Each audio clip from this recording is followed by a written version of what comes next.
we are greeted by a luxurious mansion, and someone reports that they have finally reached this place.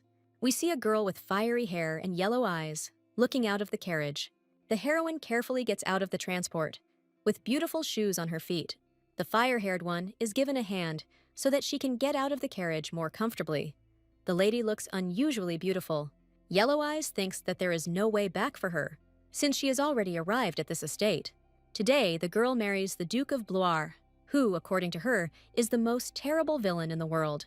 The fire-haired girl purses her lips. She is indeed a little scared. But the lady has no choice. Then the heroine tells us about her world, where people animals are oppressed. The yellow-eyed one is inside a hot romance. The girl moved into the character of the book. Her name is Rowena Larcel, the villain of the novel. The fire-haired girl can't believe that she actually got transported into some kind of novel. Even before appearing inside the book, Rowena lived with her grandmother, as her mother had died. The girl was a loner and loved to feed the yard cats that obeyed her. The girl looked after them for 5 years, carefully protecting the furry creatures. Someone poisoned the cat food, as a result of which 3 furry creatures died from the poison. The brunette is shocked by this turn of events, trying not to burst into tears on the spot from horror. At night, the main character went in search of the 4th cat, because she could not leave everything as it was. The lady's flashlight had already gone out, but she had prepared for this eventuality by taking a spare battery. Suddenly, a huge truck drives straight towards the girl at great speed, blinding the lady with its headlights.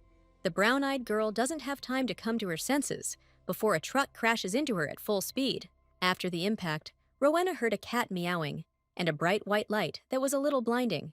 Yellow Eyes wakes up after this in a different body and world, covered in cold sweat from fear. The heroine wonders if she will be able to see her grandmother and beloved cats again. Larcel tries to pull himself together, thinking that now is not the time to be sad. According to the novel, Rowena was blinded by power, becoming the concubine of the old emperor. In the end, the girl was killed because of all the atrocities she committed with the help of the emperor. But Our Lady has no intention of dying so soon, trying to come up with another plan for the development of events. But the heroine woke up in you, Larcel, already when the woman did everything possible to become the emperor's concubine. But the fire-haired one came up with another plan, deciding to marry the duke instead of her sister. Blara had great strength that could withstand the emperor, so the man made efforts to restrain the white-haired man. Sister, whose name is Rinia, after the main character's father remarried, the girl was beaten. Then Rinia was given in marriage to the duke, receiving a lot of money in return. It would be better for the kids if the yellow-eyed one married Blois. But the problem was also that the previous owner of the body hated animal people. And the duke is actually a cat man. I wonder how the heroine will get out of it. The fire-haired one herself does not understand how exactly she will be able to turn the plan into reality. Today, Rinia was supposed to go to the man's estate to marry him. A few seconds later, we see the main character bursting into her sister's room. Yellow Eyes orders the youngest to change clothes, because they don't have much time left. But the long-haired one doesn't understand what's happening. Tears are clearly visible in her eyes. Larcel managed to put on a dress. The lady breathes a sigh of relief, but her sister is still in apathy. The fire-haired girl says that she will marry her sister because the girl herself does not want this. The main character sincerely tries to help the younger one, as well as to carry out her plan. Yellow Eyes mentions that Rinia has a loved one whom she cannot abandon. Longhair starts crying again. She doesn't believe that this is really happening. Rowena explains to the younger one that she would rather get into the carriage, but the lady must run. A few seconds later, the knights were already at Rinia's room, ready to take the girl by force. The men burst into the room, shouting that this is the same missing bride. Larcel is grabbed by the arms and aggressively led out of the room as quickly as possible, shouting loudly. The long-haired girl managed to escape without anyone noticing her, looking her sister in the eyes as she said goodbye. The main character is carelessly thrown into the carriage. Apparently Rinia was truly hated in this family. Yellow Eyes, breaking out in a cold sweat, is happy that her plan worked very well. This is how the main character now found herself in front of the Duke's huge mansion. The fire-haired one is very worried, even though her plan worked perfectly. The lord is greeted by all the servants of the house and the butler, who calls the lady by her sister's name. The action shifts to the white-haired man himself, who is sitting and filling out paperwork in his office. The man looks unmoved as he asks if this is really his bride. Rowena herself is a little tense. She imagined the Duke a little differently. The green-eyed man, without taking his eyes off, looks at his future wife. Apparently this has greatly interested him. The girl herself is amazed by such a beautiful eye color. A little in the clouds, the young man mentions their wedding, saying that they need to see each other before it, at least once. Bloire approaches the bride, getting up from his desk. Larcel could not have expected that he would be so tall. The man pushes the veil away from the lady's face, causing her to tense up even more and break out in a sweat. Rowena tries to act innocent, blinking her eyes cautiously and giving her puppy dog eyes. She is just trying to show that she does not wish anything bad to the young man, and that he should not be afraid of her. The white-haired man finally threw back his veil, looking at the face of the lady standing right in front of him. But then the atmosphere changes. Now everything becomes more tense. The Duke grins. The green-eyed man is sure that Larcel is trying to seduce him, which leaves the yellow-eyed woman in shock. The cat then announces that this is not the Rhynia he paid the count for. The fire-haired one is tense. Bluar asks why the goods were switched, treating the lady as a decorative item. The white-haired man knows that it is his older sister, Rowena Larcel, who stands before him now, and not Rhynia. The fire-haired one was exposed too quickly, and the heroine is trying to figure out what to do. She kneads her fingers in her palms to calm the jitters in her hands a little. According to the plot, the man is a very capricious, cold-blooded and cruel villain, fire-haired and not trying to deny that she is Rowena. On the contrary, confirming it, intending to get married. The green-eyed man removes his hand from the bride's shoulder, shocked by her words about marriage. Is it possible that the yellow-eyed one is offering him to marry the deceiver? But the lady does not respond to this. Gathering her strength, Rowena apologizes to Bloire, saying that it was not a deception.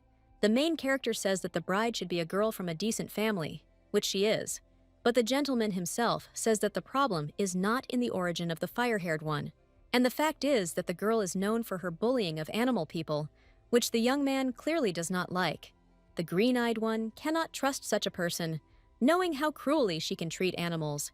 But the girl asks not to worry about this, because she does not intend to torture her husband. Hearing this, the white-haired man stood in a stupor, because he did not expect such speeches from the heroine. Then the man laughs loudly, so loudly that his laughter can be heard throughout the entire estate. The green-eyed man reaches for the bell on his desk, saying that the lady's joke was very funny. Afterwards, the Duke asks the servants to take Larcel to the guest room. The girl does not understand anything. The butler asks her to follow him, to which the fire-haired girl, a little confused, agrees. Rowena turns to the cat at the last moment, breaking out in a cold sweat, trying to understand the situation. But he looks away. The lady hopes that the man will not kick her out. The doors to the Duke's office close, and through a small crack, we can see his silhouette. The butler brought the main character to one of the guest rooms, saying that she could stay there. He also warns the lady that if she needs anything, there is a bell on the table. The servant leaves, and the main character goes deeper into the room, approaching the window, looking at the building. Looking closely, the fire-haired girl begins to recall the events of the novel itself, standing outside the window.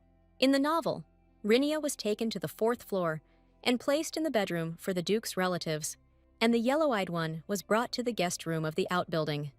Most likely, she is not a bride for the young man at all. But the girl decides not to think about the bad. The lady knew about this, but is glad that she was not driven away. But there is not much time left until midnight. The heroine wonders if Bluar will be able to reach the room. Fire-haired again recalls the novel, saying that a curse was placed on the Duke. The man was sent away, which left him constantly suffering from terrible headaches.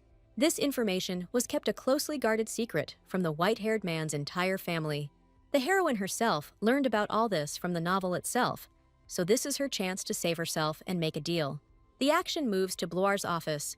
We see someone pouring wine, then asking what the young man is going to do next. The white-haired man is deep in thought, sipping red wine from his glass. The butler mentions that the emperor himself has a soft spot for Rowena, but the white-haired man already knows this.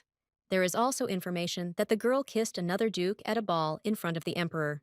The green-eyed man says that you need to watch this woman and find out what is on her mind. The next moment, the duke becomes ill, causing the butler to become worried.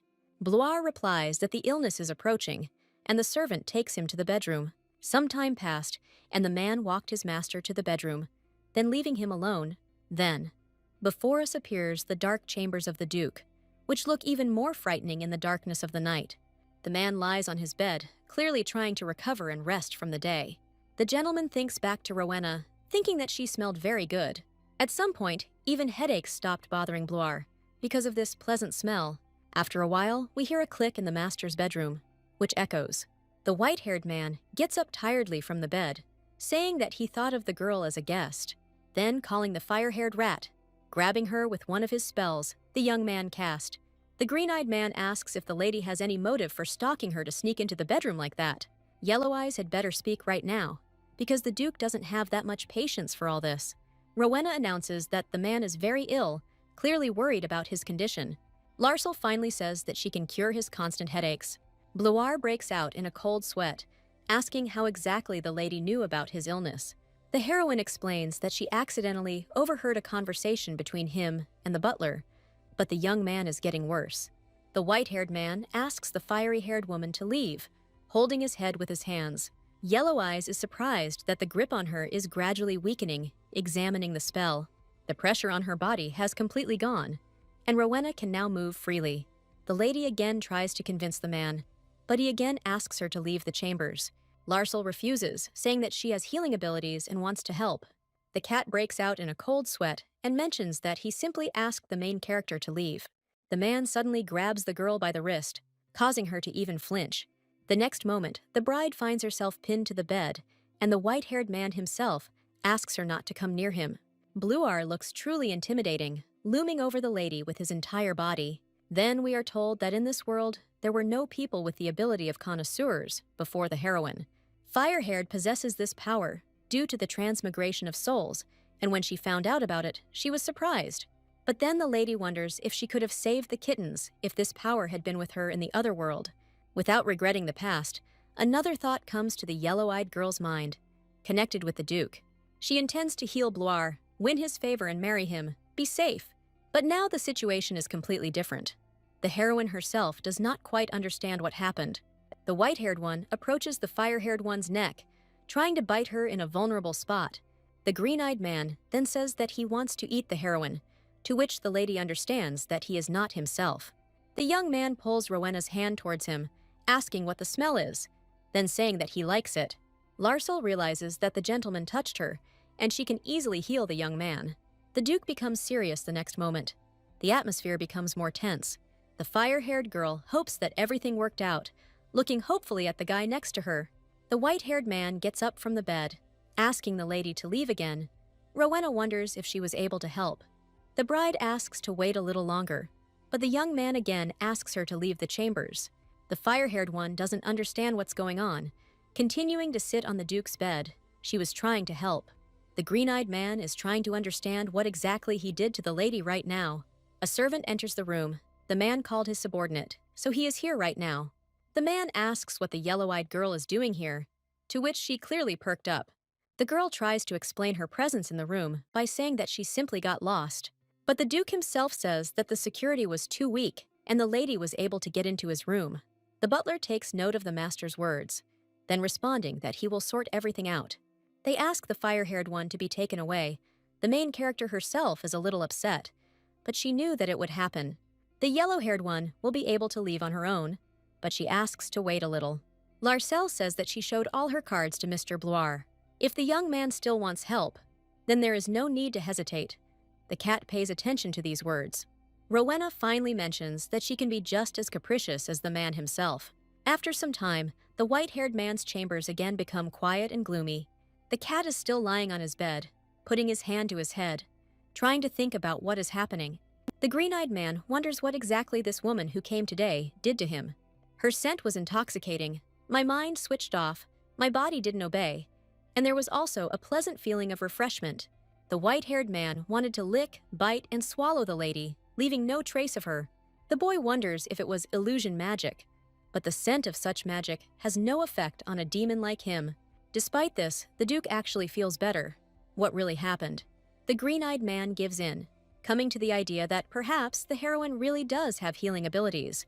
The cat needed to know more about her, but after a few moments, he found himself on the lawn. The young man sees the girl before she was reborn, calling her Rowena. Could it be that they knew each other? But later, He realizes it's another lady after asking what she's doing with all those cats.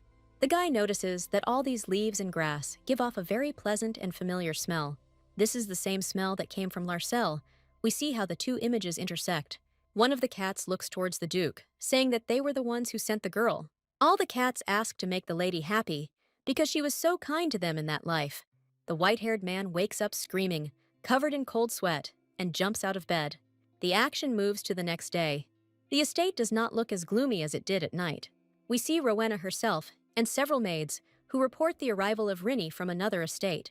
The fire-haired girl is surprised by this statement, a little worried that this is her sister. The main character is a little disappointed that the younger one was never able to escape normally. The girl is ready to go to her sister, but the maids awkwardly stop her, asking her to listen. The lady looks back at the girls, not understanding what is going on, but then one of them explains. The Duke ordered the maids to wash Rowena until the smell that emanated from her disappeared. The main character remembers that the man seemed very strange to her yesterday. The fire-haired one is carefully washed, but Larcel herself is still a little in shock from all this. The master also ordered to give the girl another dress, because the old one might smell. Yellow Eyes finally gets dressed and heads off to meet her little sister. The heroine wonders if the Duke will decide to marry Rhynia, as originally planned. But the girl hopes that the man will not refuse her healing power and leave everything as is. Then the butler announces that the lady has arrived, after which the young man allows her to enter the room. The fire-haired girl sees a picture in front of her younger sister sitting opposite Bluar. The younger one immediately perked up as soon as she saw her sister, immediately addressing her by name, attracting her attention. Yellow Eyes immediately runs up to her sister, asking what exactly happened and what's wrong with the girl's face. The lady at first thinks it was the Duke, but he turns away, saying that he cannot do such a thing. The younger one replies that her father demands that she bring her sister back to the estate, breaking out in a cold sweat. The bride notices bruises on her younger sister's arms, clearly surprised by their presence. The fire-haired one realizes that it was the Count who took out his anger on her about this engagement. Rhynia can't just run away from the estate. Now she's being beaten even more. Rowena is trying to think of a way out of the situation. Yellow Eyes approaches the Duke, asking if she can speak to him alone. The action moves to the man's personal office, where Larcel Sr. sits opposite him. The young man directly asks what exactly the bride wanted to talk to him about. The fire-haired one speaks directly about the white-haired one marrying her. She is really serious. The green-eyed man is not surprised by such directness, asking why he should do it anyway. The lady replies that she wants to be sold as a concubine to the emperor, so she wants to get married.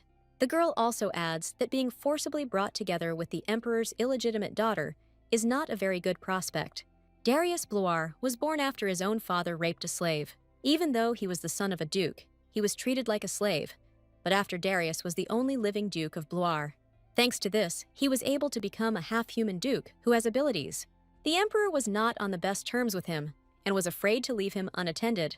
The action again moves to the present. Rowena says that the Duke already wants to take revenge on the imperial family. The white-haired man is slightly surprised that the lady knows so much, but he doesn't necessarily have to marry her. To this, the fire-haired girl mentions her healing abilities, asking if they helped yesterday. Yellow Eyes asks him to marry her again, saying that she will help with her healing power. Darius looks at the girl with his piercing gaze, trying to think about the situation. The girl offers a deal that is beneficial to both, but she has several conditions for this agreement. First, marital relations should be maintained only externally. A young man can have a mistress if he wants. Second, after 3 years the couple will divorce, to which the man is surprised by this whole plan. The fire-haired one also gets irritated by the fact that Bluar addresses her informally, although she is always polite. The lady does not miss the opportunity to say this, adding that one must be polite. Yellow Eyes explains that she wants to have a trusting relationship with Darius. The bride asks to be colleagues, to which the white-haired man begins to think about everything again. The green-eyed man also has several conditions. First, the lady must tell what perfume she uses. The girl replies that she doesn't use perfume, to which Darius smirks, and the atmosphere changes again. The man grabs Rowena's hand, pulling her body sharply towards his again. The Duke again says that the smell is so strong that it hits his nose, and she continues to deny it. The white-haired man assumes that the lady is trying to charm him with this scent, asking him to think again. Green-Eyed again mentions that he wants to eat Larcel Sr. right now. Yellow-Eyed breaks out in a cold sweat, looking uncertainly into her opponent's eyes. But the lady manages to pull her hand out of the man's grip, asking him to let her go as soon as possible. Fire-Haired mentions that if the Duke continues to behave so rudely, the girl will refuse to help. The eldest one leaves the office, closing the door behind her. What is she up to? The younger one was worried about her sister, asking what happened, but Rowena had everything under control. Yellow Eyes announces that she is heading back to the county, then asks for a carriage to be prepared for her. Afterwards, the scary one asks the brown-eyed one to wait for her at the Blois estate, to which she is surprised. The younger one asks how her sister will be able to get out of the Larcel estate in one piece. The fire-haired girl assures the girl that Duke Darius himself will take care of everything. The action moves to the estate itself, where the Count is waiting for at least some news about his daughters. The action moves to the previous night. The Count also mentions that he should have pressed harder. We hear loud voices. The Countess herself asks her husband to finally calm down. But the man continues to rage, asking how it was even possible to replace the bride. The brunette yells at his youngest daughter, asking how she even allowed this to happen.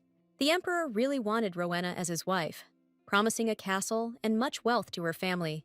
Rinia is too intimidated to say a word against her adoptive father. The man orders the girl to go to the Blois estate and bring her sister back. Usadi insists on his decision, saying that the younger one is not capable of satisfying the Emperor. The elder continues to talk about what is happening to his eldest daughter, clearly worried. Immediately after the girl arrives at the estate, the father begins to swear loudly. The man throws the lady to the floor with all his might, causing her to hiss in pain as she tries to get up. Usati continues to throw mud at his eldest daughter, saying that he thought she was smarter. The Duchess tries to stop her husband, because the lady's face may be left with scars, which the Emperor will not like. The man says that if it weren't for the Emperor, he would have beaten her long ago, to which the fire-haired girl laughs. The girl remembers her past life, thinking that her parents only care about the family's image by beating their child. We see the father who first beat the main character's mother, and then looked menacingly at the girl herself. After some time, we see the main character's mother in a hospital bed. The woman looks shabby. The eldest asks her daughter not to live the way she does, which makes the girl cry. Remembering her past life, Rowena rises resolutely from the floor of the estate. The girl looks piercingly with her yellow eyes into the very depths of a person's thoughts. The man is outraged by this look and behavior of his daughter, asking if she will really go against her father. The fire-haired girl answers this statement affirmatively, clearly preparing to stand up for her honor. The brown-haired man is very angry about this, because before everyone was submissive to him and his whims. The elder raises his hand so quickly that we hear a characteristic sound. The eldest daughter doesn't have time to react to the raised hand, and the next second receives a slap in the face. The girl rubs her injured cheek. The skin is covered with a red mark from such a slap. The man is outraged by the elder woman's behavior, recalling that without him, the Emperor would not have noticed the lady. But Rowena pays no attention to these speeches, saying that the Duke may regret his blow. The elder one again swings at his daughter, but the Countess asks him to stop before it is too late. Surprisingly, the brown-haired man actually restrains himself, ordering Rowena to go to her room. At this, the fire-haired girl smirks. Apparently, she has had a plan in her head for such a case for a long time. Yellow-eyed hits herself in the face with all her might, clearly not sparing her beautiful face. The father and mother stand in shock from this turn of events, not knowing what to do next. The servants ask the girl to stop, to which the lady asks to let her go. The relatives call her crazy. Larcel says that if the Emperor finds out about this, it will be bad for everyone. The man is in a stupor. The brown-haired man replies that his daughter has gone completely crazy, but the fiery-haired woman replies that her own father simply beat her. Therefore, the girl asks not to touch her anymore. The mustachioed man breaks out in a cold sweat. The main character is ready to act at any moment. She is too determined. Finally, the lady announces that she is tired today and will go to rest in her chambers. The Duke and Duchess do not block her path, breaking out in a cold sweat from the whole situation. Father will not be able to send Rowena to the Emperor until the wounds on her face heal, and for now, she has business at the estate. The next day, we are back at the Larcel estate. We see several knights training. The eldest daughter is walking along one of the building's paths, thinking about yesterday. The fire-haired girl touches her cheeks. She didn't expect them to take so long to heal. The next moment, a young man appears in front of the girl and asks if she called him. This guy turns out to be Rinia's lover, whose name is Nigel. Rowena doesn't intend to delay, so she asks directly if the young man loves his youngest daughter. The man's face immediately changes, becoming more gloomy. The lady again asks if he wants to see her. Nigel wants to see his beloved, even if their meeting will be his last. The fire-haired girl asks why then her lover did nothing to save Rania. Suddenly, the main character's face changes to a darker one, as does the whole atmosphere. The action moves to the Bloire estate. We see Darius himself standing in front of the window. One of the servants asks what the white-haired man will do next with this girl. The green-eyed man sincerely replies that he does not know what will happen next, or what he should do. The action moves back to the Larsel estate. The lady thinks that Nigel is a hypocrite. Although there is a difference in status, this man simply watches as his beloved leaves. Rowena cannot be sure of the young man's intentions, but she still trusts him.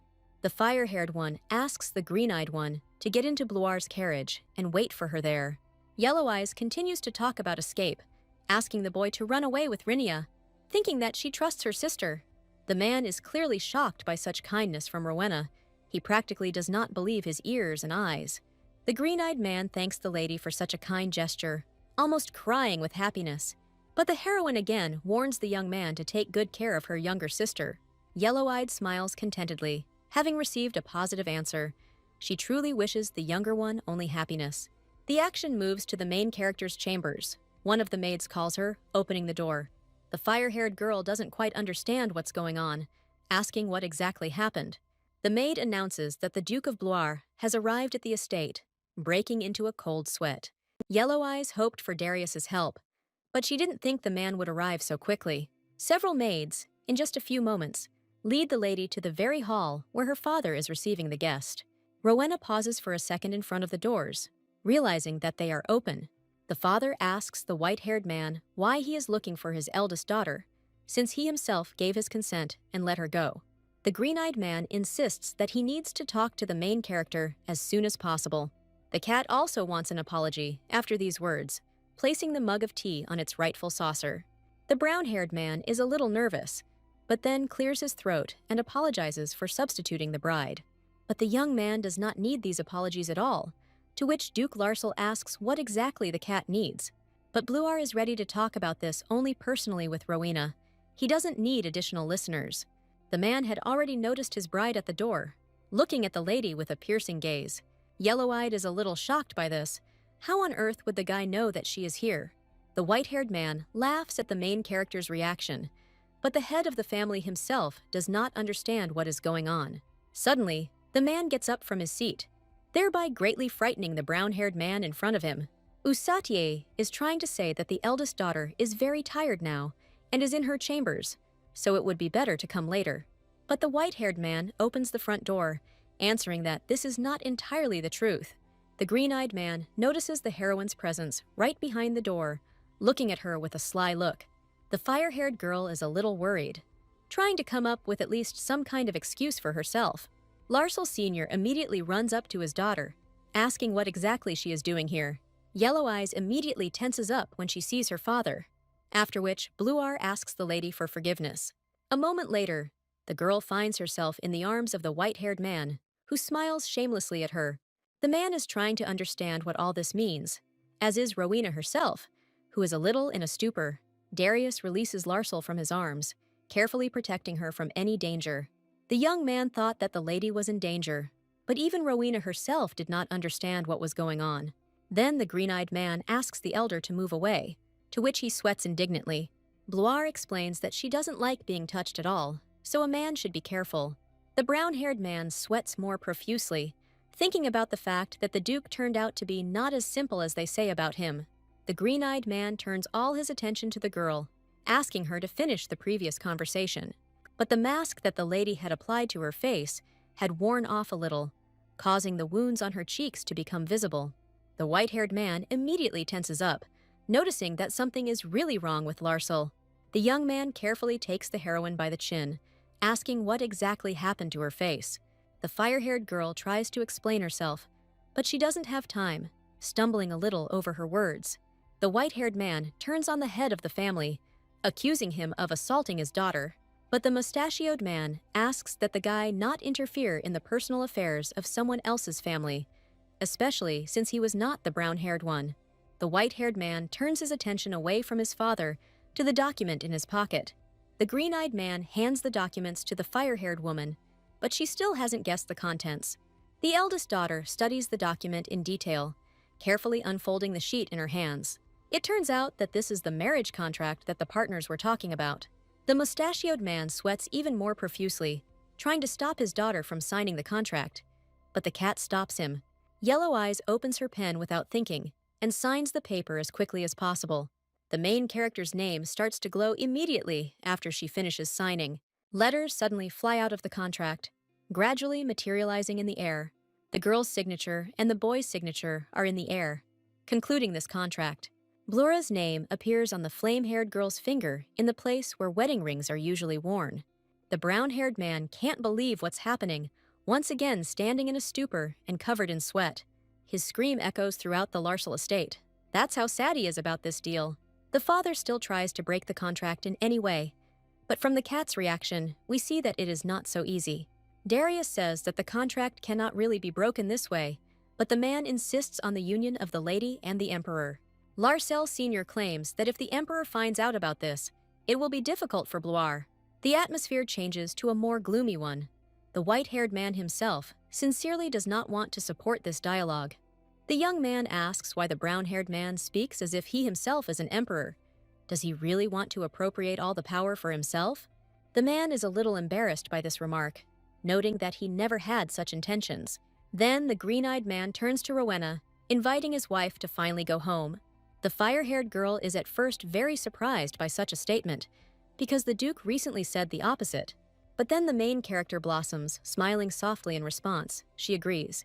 The action moves to the street. We see a carriage that is in a hurry to get home. This is Bloire's carriage. We see Larsel Sr. looking out of the window, a little worried. Yellow Eyes turns to her husband, asking if everything will be okay. But the young man does not understand what kind of problems might arise, especially since the lady will still entrust them to the cat. The fire-haired girl is a little embarrassed by this remark, looking away. The white-haired man now addresses his wife formally, saying that he will sort everything out on his own. Then Darius says that something needs to be done with the heroine's face. The lady herself thinks that the young man wants to see her abilities. The next second, Rowena touches her cheeks, using healing power. The wife takes her hands away a little nervously, wondering if she succeeded. The white-haired man is surprised by her magic, saying that it looks too simple, after adding that he was pleased to see his wife in such a mood. The heroine does not hear this quiet remark in her direction, asking again about what she heard. The girl thinks that she just heard it wrong, because the Duke is behaving very calmly. The weather is fine outside, but the lady still feels awkward being alone with her husband. Firehair wants to get to the Bloire estate as soon as possible, so that the awkwardness will end. The action moves forward a little while, and we see Darius in his office. The man sits calmly in his chair with a glass of red wine, talking about the lady. Remembering how the fire-haired girl healed herself, he begins to believe that it is her magic. Then, in his thoughts, the young man remembers Count Larsel, who most likely does not know about his daughter's ability. The green-eyed man admires the main character out loud. For him, this whole situation is fun. Duke Bloire thinks that it would be a little if the lady healed him, but even if she just stayed nearby, it would be good. But the guy remembers how the yellow-eyed girl asked him to give her a divorce after 3 years, which he doesn't like. The green-eyed man thinks that he doesn't yet know what he'll do with this whole situation. After Rowena burst into his life so suddenly, the young man will not let her leave so easily. Darius notes that he still hasn't resolved one issue, calling his butler Hale to him. The cat suddenly takes into his hands the dagger that lies on his desk in his office. The man then brings the dagger to his hand. Opposite this hand, there is a small glass. The white-haired man stabs himself with one precise cut, releasing a small amount of blood into the glass. The cat orders his blood to be drunk in order to control the green-eyed demon, telling Hale to break Count Larseal's arms. He explains this order by the fact that his father-in-law dared to touch a man who belongs to Bloire. The white-haired man demands that the brown-haired man not be able to go out anywhere for a long time. The atmosphere is tense. The blue-haired man tenses a little when the gentleman hands him a glass with his own blood, but he does not resist, taking the glass into his hands, obeying the order of his master. Hale drinks Bluar's blood without hesitation. Now he can control the demon. The action moves from the cat's office to the estate itself, which looks charming in the moonlight. Fire-haired can't sleep today, and she decides to take a walk in the garden to catch up on some sleep. Rowena notes that it will all end when Rinia meets Nigel, but what will happen next? Looking at the moon in the sky, the main character realizes that she has changed the plot, but will she be able to survive?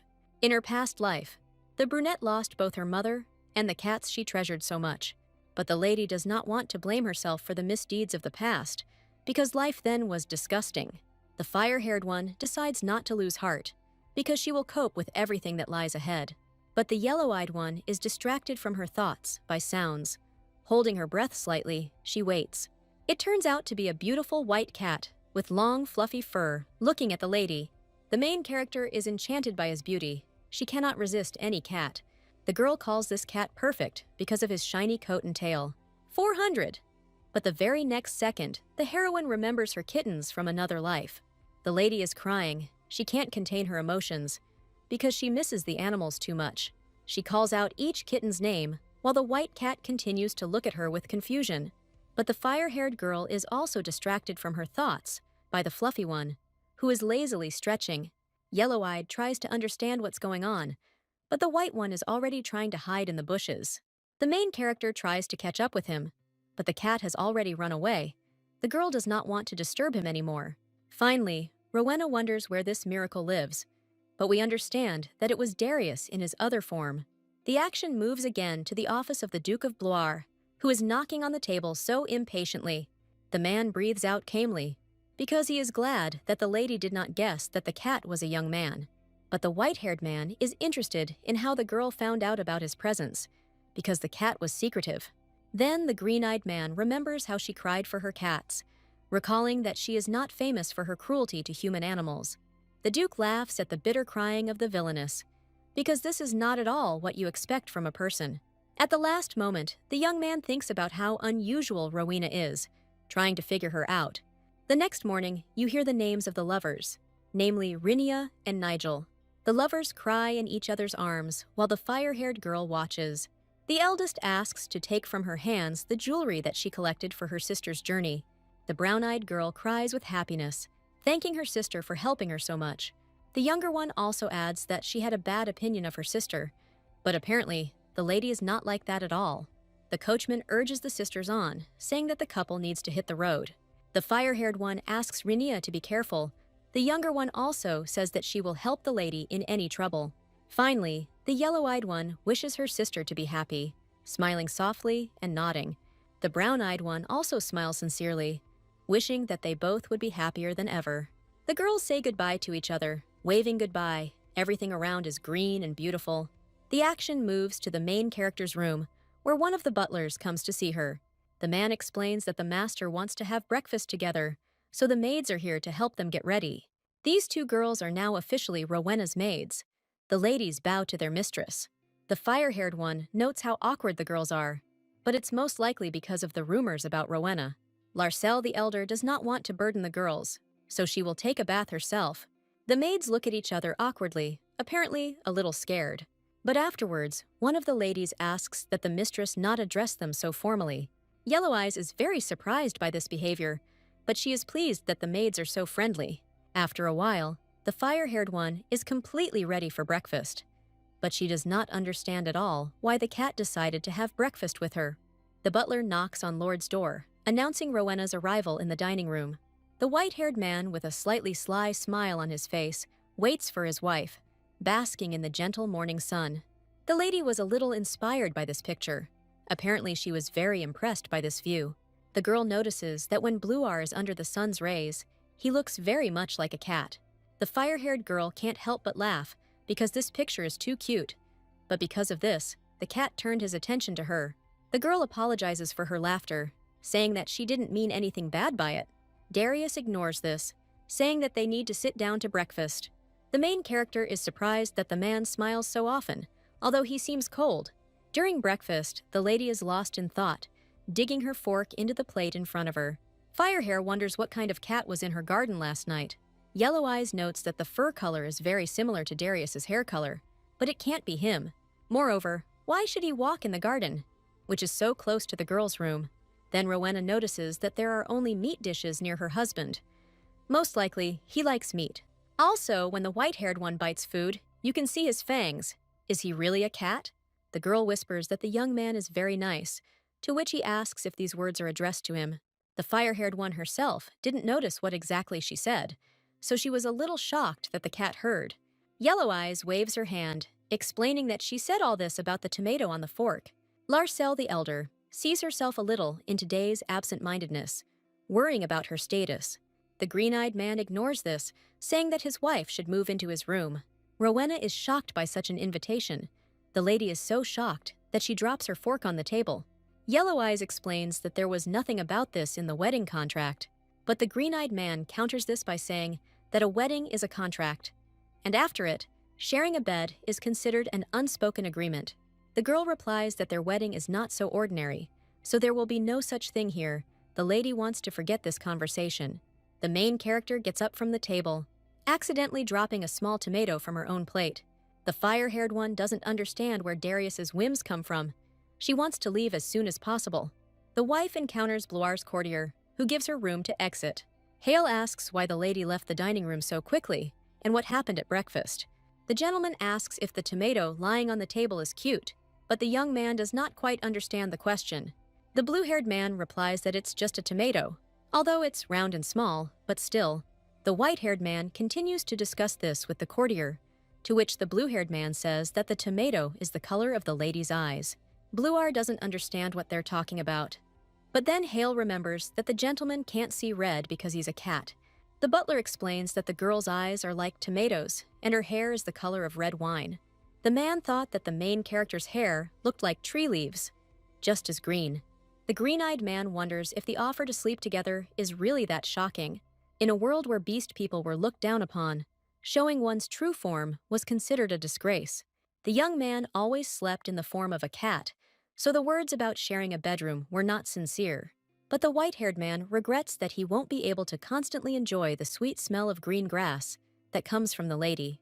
The Duke gets up from the table, to which Hale asks if the gentleman will go to the office now. But right now, Bluar is going to bask in the sun, which sounds a little comical when you look at the strict guy. The action again moves to the main character's room. One of the maids calls her.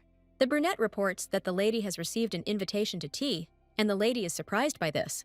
The girl opens the letter with obvious curiosity, but the contents are apparently a little upsetting. The lady didn't think she would have to meet this man so quickly. In the main character's garden, the gentleman in his cat form is walking around again with a tomato in his teeth. Suddenly, the voice of the fiery-haired one herself is heard, who is happy about the appearance of the fluffy one. Yellow Eyes notes that during the day, her furry friend looks more attractive than her. Bloir thinks that Rowena still doesn't recognize him, since she addresses him so affectionately. After the lady calls the cat handsome, the gentleman drops the vegetable from his mouth in shock. The tomato rolls to the girl's feet, after which she carefully picks it up. But this was not part of the cat's plans. The fire-haired girl continues to act very friendly, smiling sweetly at the cat. Darius brought a tomato to compare it with the color of the main character's eyes. But apparently, he has other plans now. The cat washes himself after disappearing from the girl's sight, thinking that he will check the color of his eyes next time. But Rowena is already here. She is going to return the tomato, but the fluffy one is already tired of running away from her. Yellow Eyes explains that tomatoes prevent obesity and premature aging in cats. The green-eyed man checks his belly. Does the girl really think he is fat and old? The cat, offended, runs away from the girl in the opposite direction, trying to escape her company. After a while, we see the Duke walking towards his soldiers in a foul mood. The white-haired man commands to start training, although now is free time for the fighters. All the soldiers clearly do not understand what and why the commander is so irritated. The atmosphere becomes more tense. We hear how hard Bloir trains his subordinates, not sparing them at all. After some time, the cat again finds himself in the main character's garden, tense about it. Darius cannot understand, because Rowena is used to everyone's attention, and now she lives quietly in the outbuilding. He was told that she was very cruel to animal people, but the lady herself cried, remembering her cats. The Duke intends to find out what is going on. He is testing the waters to make sure of the girl. Then the cat's attention was drawn to a box with an incomprehensible stick inside. Fluffy climbs down from the fence to take a closer look at the whole structure. The young man notices that the box smells like Rowena and that a woolen pom-pom is tied to the end of the stick. Did someone really throw trash here? The angry gentleman pokes his paw at the pink pom-pom. Suddenly, the entire structure with the stick appears out of the box, which attracts even more attention from the gentleman. The Duke continues to play with the toy, carelessly throwing the pom-pom in different directions. The green-eyed man admits that this is quite an interesting activity, and it even lifts his spirits. But suddenly, the cat notices some movement behind him, and then quickly turns around. This is the main character, who is watching the cat with interest. Apparently, she is too interested. Fluffy can't believe his eyes. Could he really have just been lured here? The fire-haired girl calls the cat cute. The girl is glad that he liked the toy so much. But the green-eyed man himself does not understand why the lady is so happy over a trifle. The Duke calls the yellow-eyed one strangely again, then hurries away from her in another direction. Lady is once again a little saddened by the departure of her furry friend, but she hopes to see him soon. Hale asks about the quick morning walk, then asks if the gentleman is sick. The blue-haired man notices the man's red face, saying that he most likely has a fever. But the white-haired man replies that nothing serious is happening to him and the courtier can go. A few seconds later, we see Darius sitting at his desk filling out paperwork. Blue R is thinking about something. The atmosphere changes to a darker one. Did something happen? The man remembers Rowena calling him cute in her cat form. The young man puts down his pen, deciding to think about the situation a little more. Green-eyed remembers how badly other people treated him because of his animal origin. The cat himself sits in a cage while everyone calls him a monster, pointing fingers and mocking him. The young man understands that this is another of his nightmares, which he dreams about his fate every day. But the white-haired one himself declares that he is no longer a helpless kitten. The guy can stand up for himself. But suddenly, the Duke hears someone calling him for help, to which he turns around. A young man sees a woman strangling his wife, Rowena, and he can't believe his eyes. Green-eyed screams, asking people not to touch yellow-eyed, waking up from sleep. The white-haired man rubs his eyes as he sits up on the bed, later wondering why he is dreaming about this again. The gentleman takes the bell to call the servants into his hands, then carefully rings it. Then the butler himself quickly comes to the man, awaiting further instructions. Bloire asks where exactly the Duchess is now, adjusting her shirt. The butler replies that the lady left at the invitation of Madame Elbas, to which the guy is shocked. The atmosphere becomes even more tense. The white-haired man ponders what is happening. It turns out that this woman poisoned his mother when he was still very little. Then, Elbas quietly tried to poison the Duke himself in his youth. Could it be that this woman is now trying to harm Darius's wife, just like in his dream? Thinking about this, the green-eyed man asks the butler to prepare the horse as quickly as possible. The cat decides to visit his half-mother, Elbas. He will not allow his wife to be harmed. The action moves to the period when Rowena was just getting ready for tea. The maids are very concerned about their mistress's appearance, asking if she will go in this. The fire-haired one asks if she can't come to the tea party in trousers. One of the maids says that Lord Elbas's tea party is a high-level event. The girl then takes out a cute blue dress from her wardrobe, thinking that it would fit perfectly. Yellow-eyed asks if clothes determine a person's qualities, because everything depends on character. The fire-haired one asks if the maid is considered not noble enough. The brunette tries to explain that it is customary for girls to appear in dresses at formal events. But Larcelle the elder does not renounce her words, continuing to bend her line of truth. The lady raises her hand, to which the maid expects a blow from a girl like her. But the yellow-eyed one calmly explains, showing the ring, that it is she who is the lady, and not Madame Elbas. Then Rowena asks the name of another maid. Her name is Agena. She has short, light hair. The fire-haired one announces that from now on, Agena becomes her personal servant. The green-eyed woman is very surprised by this statement, but the lady says nothing against it. The blonde thanks the mistress for such an honor, but the other maid does not understand what is happening here. Rowena gives the first task to her personal maid, namely the job of Tilda, which would suit her. Yellow Eyes believes that the girl is not suited to the job of a servant because she does not listen to her mistress. Both maids were shocked by this statement because they did not quite expect this from Larcelle. The action moves to the Elbas estate, which looks simply luxurious. The fire-haired girl gets out of the carriage. The coachman kindly closes the door behind the girl. No one came out to greet Rowena, which the lady herself thought was too childish an act. Then the main character's attention is drawn to one of the windows of the building itself. Maybe there is someone there. And indeed, two maids mock Rowena. This estate already greets her disgustingly. Fire-haired finds a stick suitable for the lady on the ground. But why does she need it? The fire-haired one wrote on the ground with a stick that she had been here, leaving a clear message. Then the yellow-eyed woman asks the coachman to go back, to which the man is very surprised by this. Rowena replies that the mistress or servants did not even come out to greet her, so the lady sees no point in staying. The mustachioed man was about to leave, when suddenly someone asked him to wait just a little bit. One of the maids apologizes for being late. The woman was preparing for the tea party itself. A few seconds later, we see the main character following the maid. Both ladies walk towards a relatively large building with a glass roof. The gray-haired woman announces Lady Rowena's arrival, while the heroine stands calmly nearby.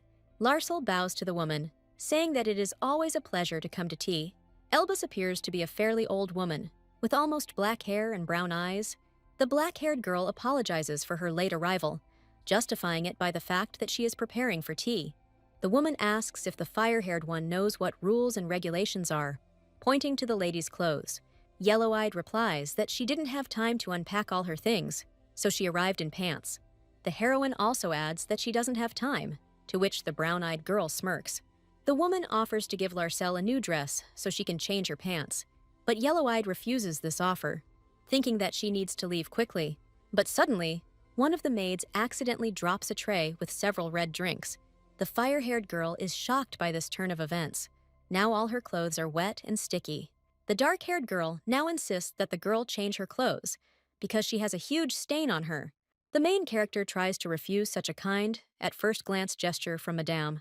The woman, this time without asking the guest herself, orders the maid to prepare a dress for her. Yellow-eyed understands that she has no choice at all, clearly becoming tense from this situation. Some time passed, and we see that all the guests have already gathered at the table for tea. The dark-haired woman announces the arrival of her bride, who arrived much later than the appointed time. All the guests are amazed at the dress the girl came in, and the brown-eyed girl herself smiles. The fire-haired girl doesn't understand why all the girls are looking at her so strangely, tensing up.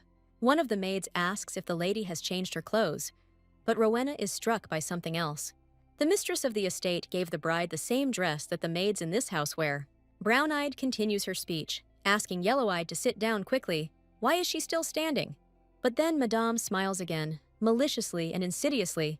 Apparently, she has something in mind. There is no place for the main character at the main table, because all the guests have taken the chairs. The hostess invites the guest to sit on a chair on which lies an apron for the maids. All the girls are laughing at this whole situation that has arisen in front of them, clearly mocking the lady.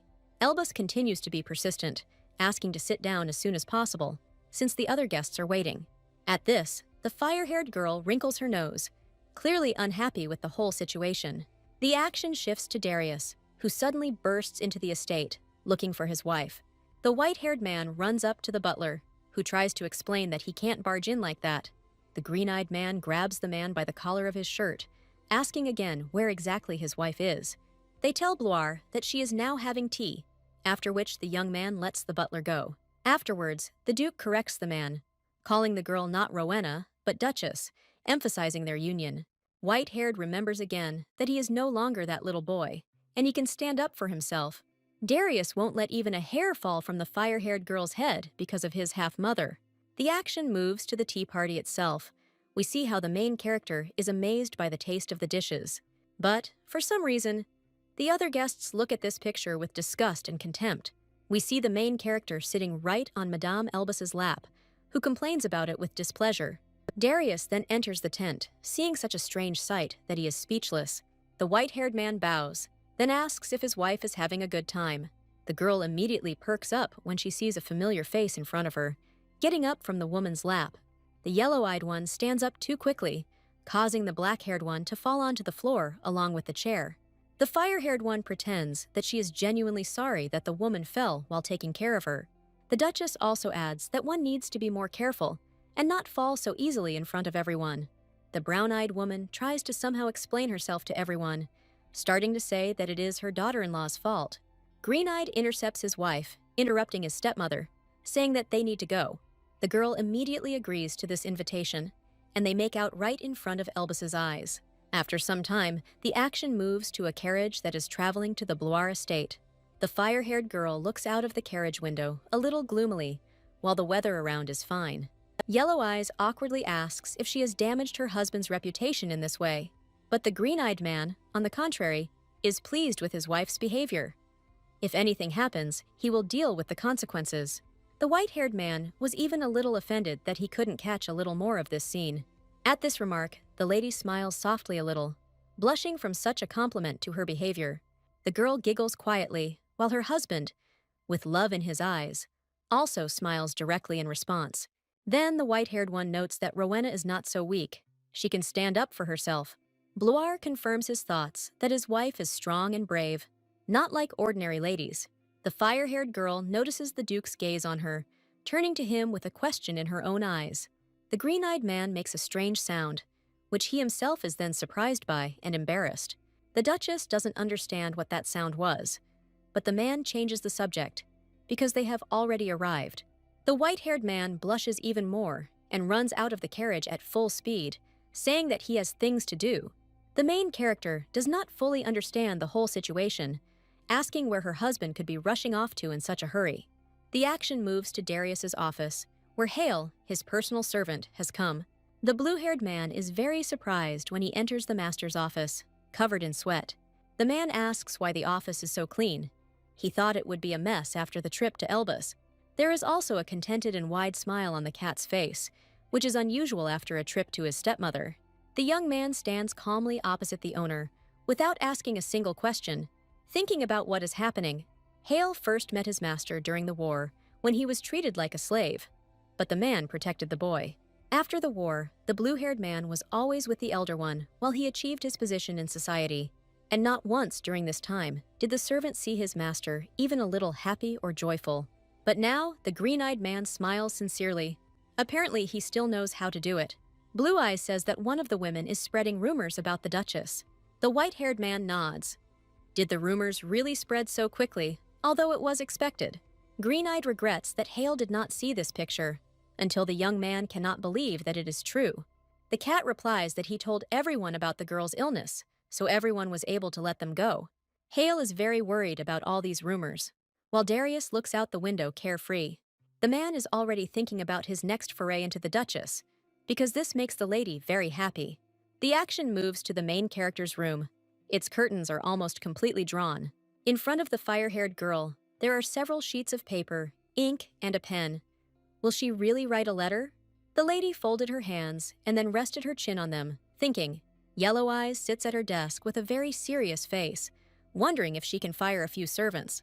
The girl believes that this house is already, to some extent, under the control of Madame Elbas. It is necessary to reduce the number of assistants of the dark-haired one in order to prevent her interference. The Duchess doesn't know whether her husband will listen to her words, but she wants to at least try. First, we need to fire the senior maid. She has a lot of experience, so she is most likely on Elbas's side. The fire-haired girl is already listing in her head a number of people that she wants to fire. Yellow Eyes doesn't know all the maids here yet, so she doesn't know where to start. But the next second, the butler knocks on the door and the girl allows him to enter. Rowena asks what happened, to which the man replies that the cat assigned her monthly payments for personal expenses. There are 40 million pennies in the chest, and the girl is very surprised by such a sum. If you convert local money into modern ones, then one coin is equal to 200 yen. The girl, having converted the local currency into yen, was very surprised by such a huge amount. The owner can increase the budget if this amount is not enough to cover the lady's expenses. Yellow Eyes thinks that the old Rowena might have thought that this was not enough, but the main character lived in poverty. Rowena politely replies that this amount is quite enough for her, and the butler will pass it on to the owner.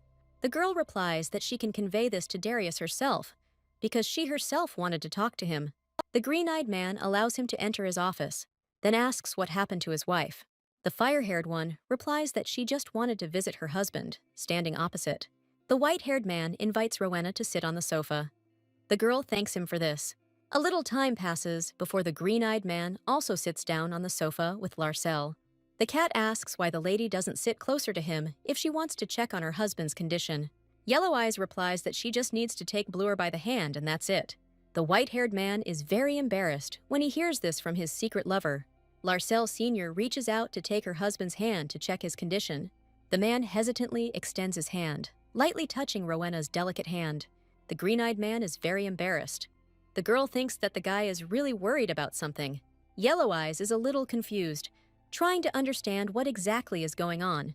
Continuing to think, a thought comes into the fire-haired girl's head, which immediately clears up all the thoughts in her head. Are the master's paws too sensitive because of his cat paws in his other form?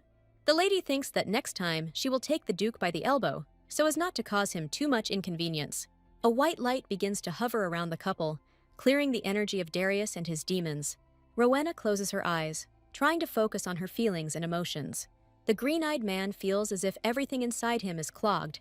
The young man feels a lot of pain inside himself. Yellow Eyes opens her eyes, having finished all the work on her husband's aura. The lady says that the treatment is finished. The white-haired man can call her at any time for repeated healing. Darius sheepishly agrees to this invitation, slightly closing his eyes. The gentleman offers the lady some tea since she has come to his office, but she politely refuses. The Duchess says she has come to ask about something and will not sit for long. The girl begins a conversation about her maintenance, nervously placing one hand on the other. The white-haired one immediately asks if there is not enough of him, but the fire-haired one still thinks there is too much of him. Larcel says that she can't resurrect the dead. The lady just knows how to heal wounds. The green-eyed man replies that he didn't expect anything like that. If the payment is too big, then it's better to accept it anyway.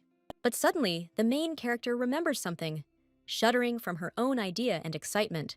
The girl asks to increase the amount a little, namely, instead of 40 to 45 pennies. The Duke ponders, and the lady thinks that she has asked for too much to add. But instead, the young man replies that he will pay his beloved 60 million pennies. The white-haired man adds that if the yellow-eyed one copes well with the role of the Duchess, then the man will give her precious stones. The fire-haired one is surprised by such good living conditions, thinking that she will stay here for a long time. The lady then asks if she can exercise power over the servants, in a whisper. But the green-eyed man does not hear the whisper of his beloved, directly speaking about the volume. The thing is, the lady is too far away. She moves a little, continuing. The man whispers that Rowena should talk to the butler, as he is in charge of the staff. Then the young man plays again, calling the girl his dear wife, to which the lady is very surprised. The fire-haired girl blushes deeply, moving away from the guy's intimacy. Bluer replies that it wasn't he who started all this, but the yellow-eyed one, who smells so nice. The Countess announces that if the man has nothing more to say, she will go to her chambers. The lady finally leaves the cat's office, throwing the front door wide open in front of her. Darius himself complains that his beloved ran away again, like a big cat. The green-eyed man notes that next time he should be more gentle. The action moves to the main character's garden. It is already quite late at night, and the lady is walking in the garden. The fire-haired one notices the fluffy one next to her, immediately turning all her attention to him. Yellow-eyed looks at the cat again happily. She is sincerely glad that he is coming closer. The Duke is a little worried, but it seems that the main character has not driven her husband in the cat again. Fluffy again smells a very pleasant smell coming from the girl, without moving away. The lady even manages to touch the cat's head with her finger. She is very careful. Fluffy completely cuddles up to Rowena's hands, to which the lady calls him truly cute. But the next moment, the cat realizes what he is doing and abruptly stops any caresses. The white-haired one accuses his beloved of smelling too good, preparing to attack. But the next moment, Lady Rowena moves her hand to the side, and Darius does not have time to attack. The green-eyed man is surprised by his wife's speed, clearly not expecting this from her. But the yellow-eyed one herself doesn't really care about this. She continues to smile sweetly and blush. Longhair wonders if this woman knows martial arts. Here, Larcel the Elder remembers that she had long wanted to come up with a name for this little ball of fur. Firehair says that the name Blue is appropriate, since it is short for the Bluer estate. The Duchess asks the cat if he likes it, but Bluer himself is shocked by such a terrible name. But the girl regards his reaction as something good, because the pet responds to his name. This makes the man very embarrassed, because he sees his beloved smiling sincerely. The gentleman awkwardly turns his head the other way, as the lady continues to call him Blue. Yellow Eyes thinks about her kits again, saying that this friend reminds her of them. Rowena also says that she would like to take the cat into her home when she gets one. Not cats in another life, they were like family for the main character, so losing them was very painful. At this statement, the green-eyed man opens his eyes wide, almost not believing his ears. Firehair thanks Blue for the support he is giving her right now. The Duke himself does not notice how he sits down next to Larcelle, covering her with his fluffy tail. Suddenly, the green-eyed man realizes what exactly he is doing now, and then blushes. Darius quickly runs in the other direction, away from Rowena, but the girl herself does not understand what is going on. The action again moves to the main character's room. The lady says that it's great to be rich. The fire-haired one is walking with her personal maid. She is in a great mood. Yellow Eyes suddenly hears a meow, then turns her head towards the sound. Agena runs after her mistress worriedly, not quite understanding what exactly is happening. We see several street cats fighting, namely 3 cats attacking one. The cat that was attacked looks very shabby. The baby is shaking all over with fear. The brunette asks the lady to leave, but the fire-haired one asks her to wait a little. She needs to check if the cat is hurt. There are several scratches on the fluffy one's back, most likely from this fight with other cats. Yellow Eyes realizes that before this fight, the cat was also bullied by ordinary people. The lady asks Agena to wait, but the girl is afraid that they might scratch her. But the Duchess simply cannot forgive a homeless wounded cat, especially in such a situation. Firepaw intervenes in this fight. All the cats immediately look in her direction, a little scared. The girl drives away the other cats, carefully approaching the one that is quite badly injured. Fluffy is shaking violently, but he approaches the lady closer and closer, trusting. The cat has beautiful blue eyes that are wide open at the girl standing in front of him. Fluffy lets you touch his nose while closing his eyes, clearly showing trust. Rowena is once again happy that she is able to win over cats without much effort. Larcelle the Elder gently strokes the woolly one's head, asking where he got all these wounds. The lady carefully removes one of her gloves, intending to heal the cat's back. The fire-haired one says that the fluffy one should not get sick, and that everything will heal quickly. A warm yellow light emanates from the main character's hand, illuminating some space around her. The girl announces that everything is ready, after which we see that the cat has recovered from its wounds. The redhead is glad that she was able to help the fluffy one, thinking that most likely he would run away. But the blue-eyed girl didn't even think of moving away from her savior, coming closer and closer. The cat gently rubs its head against the hem of its mistress's dress, thus thanking her for her help. Yellow Eyes did not expect such a turn of events, surprised by such kindness from the animal. Rowena is already talking out loud about how amazing this cat is, how grateful he is. The maid comes closer, asking what's wrong with the cat. The lady replies that the wound has already healed and there is no need to worry. The brunette asks why the furry one doesn't run away. The lady suggests that the blue-eyed one has nowhere to go. Fluffy meows at the main character's words, as if confirming her theory about the house. Firehair asks if they can take him home, but Agena isn't too sure. Brown-eyed suggests that the Duke may not have liked his mistress's new pet. Looking into the cute blue eyes of the furry one, the girl is struck by his charm. The heroine cannot refuse to help such a face, hoping that the white-haired one will not be against it. While the 2 girls were talking, we notice a worn collar on the cat. The action moves to the Blois estate, and we see the Duke in cat form walking through the garden. Green-eyed sniffs, trying to figure out what exactly is wrong in his territory. The cat realized that the strange smell was coming from the outbuilding after hurrying there on his little paws. Once Blois reached the outbuilding, the sight before his nose was too shocking. The main character is petting a cat she found on the street, holding the fluffy thing in her arms. Yellow Eyes pays attention to the guest in her garden, just like the unforgiven guest. Darius, too angry to hide his emotions, thinks that everything here belongs to him. The man rubs his head against the hem of the girl's dress, trying to say that she belongs to him too. The boy hisses at the uninvited guest, but Rowena doesn't understand at all what's going on when the other cat gets scared. The fire-haired one says that the new friend will live only in her room, without disturbing the cat. But the green-eyed man is shocked that this woman let a stray cat right into her room. The owner of the house leaves, thinking that this problem is much more serious than he could have imagined. White-haired has returned to his human form again. He does not intend to tolerate another cat on his territory. A man thinks to knock on his wife's door, but suddenly hears her disturbing the guest. The white-haired man tenses up again when he hears all this talk about how wonderful this animal is. Yellow Eyes finally opens the door, asking what happened that the man came at such a late hour. The white-haired man suddenly hugs his beloved, causing her to shudder. Rowena blushes from such an intimate gesture towards her, asking what happened. The green-eyed man asks why the Duchess is giving off a completely different smell than usual. The girl tries to explain everything, stumbling over her words and awkwardly starting to make excuses. The young man notices the cat again, but this time in the hands of the maid, who is also frightened. Rowena tries to explain the whole situation, telling what exactly happened. The lady takes full responsibility for the animal, asking if Darius will allow her to keep it. Bluar exhales a little tiredly because of this whole spontaneous situation that has arisen. The fire-haired one makes a sweet and pitiful face, asks if it's really impossible to keep the fluffy one. The white-haired man answers in a whisper, but the terrible Larcel asks him to repeat, because she can't hear. The green-eyed man changed his mind. He agreed to do as his beloved saw fit. The lady cannot believe her happiness, asking again, but the Duke again answers that he agrees. The yellow-eyed woman is sincerely happy with such a decision from the man, smiling brightly, and the answer. The main character runs up to Coco too happy. It really made her happy.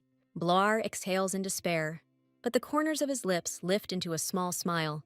The man still smiles, hoping that his beloved wife will not cry anymore. The action moves to the mistress's chambers at night. We hear someone calling her. It's Coco, standing right above the girl, calling her an angel, asking her to get out of bed quickly. The fire-haired girl wakes up from surprise, immediately asking who woke her up. Yellow Eyes looks at her bed in shock, noticing Coco sitting right across from her. The blue-eyed one looks at his mistress, without taking his gaze away, which creeps into the soul. The heroine is amazed that the cat can communicate with her, but at the same time she doesn't quite believe it. Firehair thinks it's a dream while the cat sits next to her, listening to this tirade about hallucinations. But the fluffy one doesn't want to waste time on this, handing over some piece of paper to his mistress. But the main character doesn't understand what's going on, asking what exactly the pet is handing her. It turns out that this is a list of people that the girl wants to fire. Coco saw the lady complaining about Elbus. Yellow Eyes realizes that Fluffy saw that all this time she was complaining about Elbus's servants. Now the cat is completely calm, carefully licking his paws and washing himself thoroughly.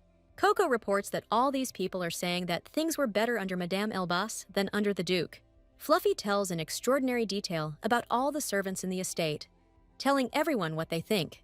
The fire-haired one is a little surprised by such accuracy, but then thanks the pet for his help. After a while, we see the heroine sitting with Coco on the sofas. The lady asks why the cat didn't say earlier that he was half-human. Fluffy replies that the half-humans don't want them to know, but dogs are an exception. Then, Rowena asks why the cat decided to open up to the main character. Blue-Eyed replies that it seemed to him that Larcel would still love him no matter what. Yellow-Eyed squeals from how cute the fluffy thing is. She can't hold on to the sheets. The girl asks what the half-human's real name is, since it's awkward that the lady herself gave him the name. The name Coco suits the cat just fine. But later, we learn that he cannot take human form because of his collar. Blue Eyes asks the Duke to help him take off this collar, looking at him with sweet eyes. Yellow Eyes can't resist how cute her pet is again. Kitty mentions a Duke who can help him with such a difficult problem as this. But after the Duchess realized that they were talking about her husband, her face immediately changed. The girl asks if she really needs a man. Can't she handle it herself? Fluffy says that the collar can only be removed by someone who has the key or someone who has dark magic. Coco mentions that he sensed strong demons in Darius, which genuinely surprises the lady.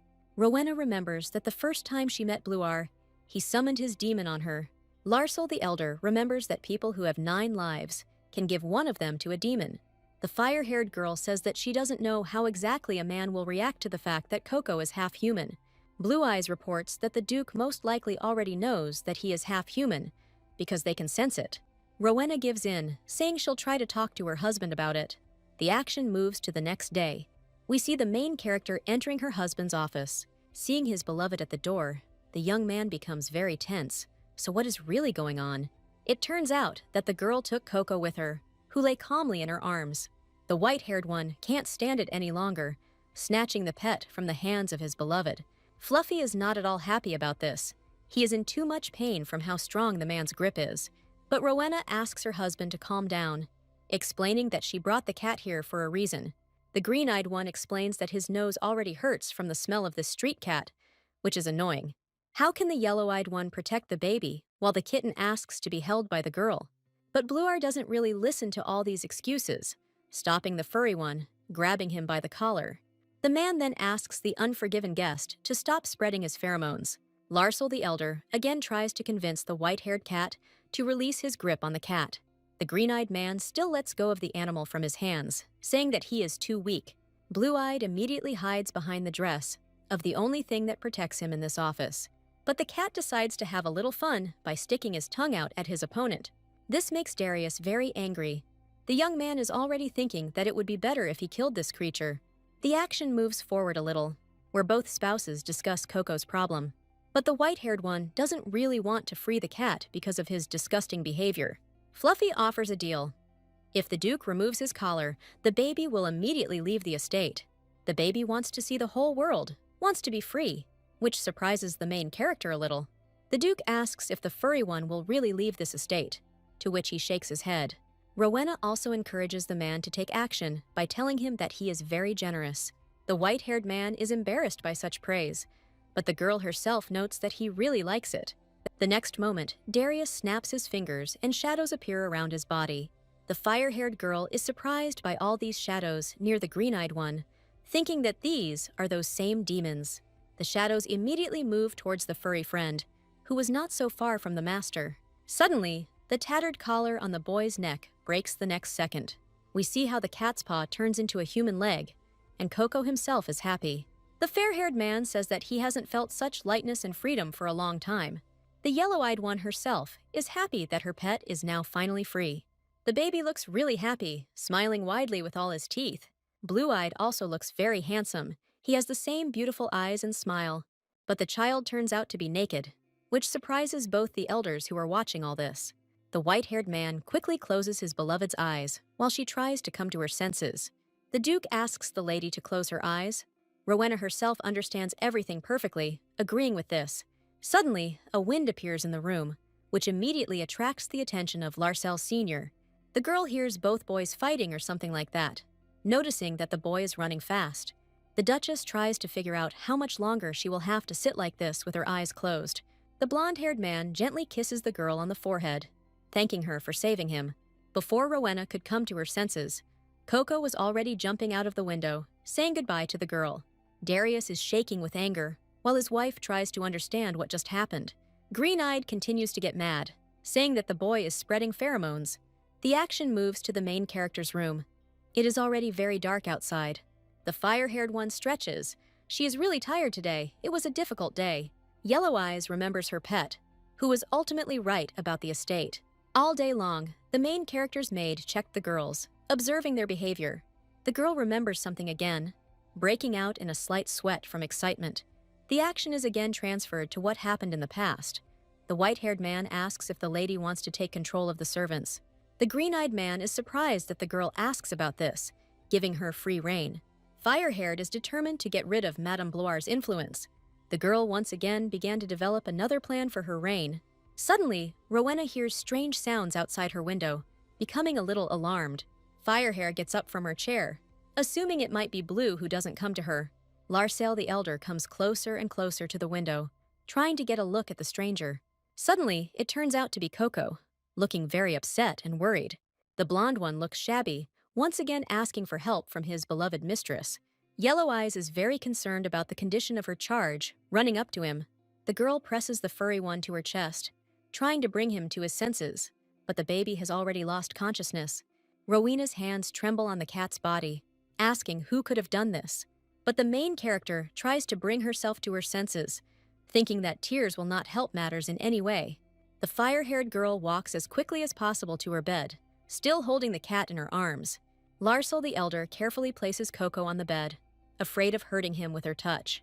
Yellow Eyes comes to the realization that she is able to heal Fluffy from any wounds with her power. The lady touches the furry thing with her hand again, and the room is illuminated with a warm, white light. It took some time for the boy's condition to stabilize. Rowena is sincerely happy about this fact. Finally, she will be able to breathe a sigh of relief without worrying. But suddenly, the young man turns back into a human. For this case, the lady had already managed to cover him with a blanket. While the blonde man was resting, the heroine again began to think about who could have done such a thing. The fire-haired one comes to the conclusion that the child was being chased. But who exactly this person was and what his motives were, it is now impossible to know for sure. Larsel decides to leave all the questions for tomorrow, giving the baby time to gain strength. Then, Rowena comes to the realization that she needs to quickly tell the Duke about Coco's presence at the estate. But remembering her husband's reaction, the girl doubts whether this is a good idea at all. The lady thinks it would be better to tell about it herself, before the Duke finds out about it himself. The main character strives for the truth, after thinking that the man will leave the baby in the estate. After a while, we see the heroine walking along the dark corridors of the estate. The girl is surprised by the large crowd of servants and courtiers near the entrance to the room. Then the lady notices the white-haired man. Is the situation so serious that his intervention was required? One of the people who came to the Blois estate asks to give the half-human as soon as possible. Two men ask for a quick search of the estate to find the slave they are looking for. The fire-haired girl understands that they are talking about little Coco, who is now sleeping in her bed. The girl cannot allow these people to take the furry one to themselves, so she runs to her husband. Rowena touches the Duke, confessing that there is a boy in her bed now. But the white-haired man already knows about this fact. The atmosphere becomes more tense. Yellow Eyes is genuinely surprised by this fact, looking at Darius with a little anxiety. But the Duke doesn't seem to complain much, only mentioning the strong smell that comes from the young man.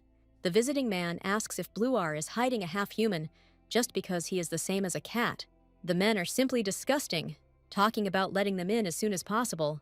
But the green-eyed one will not tolerate such an attitude towards himself, asking what the simpleton said.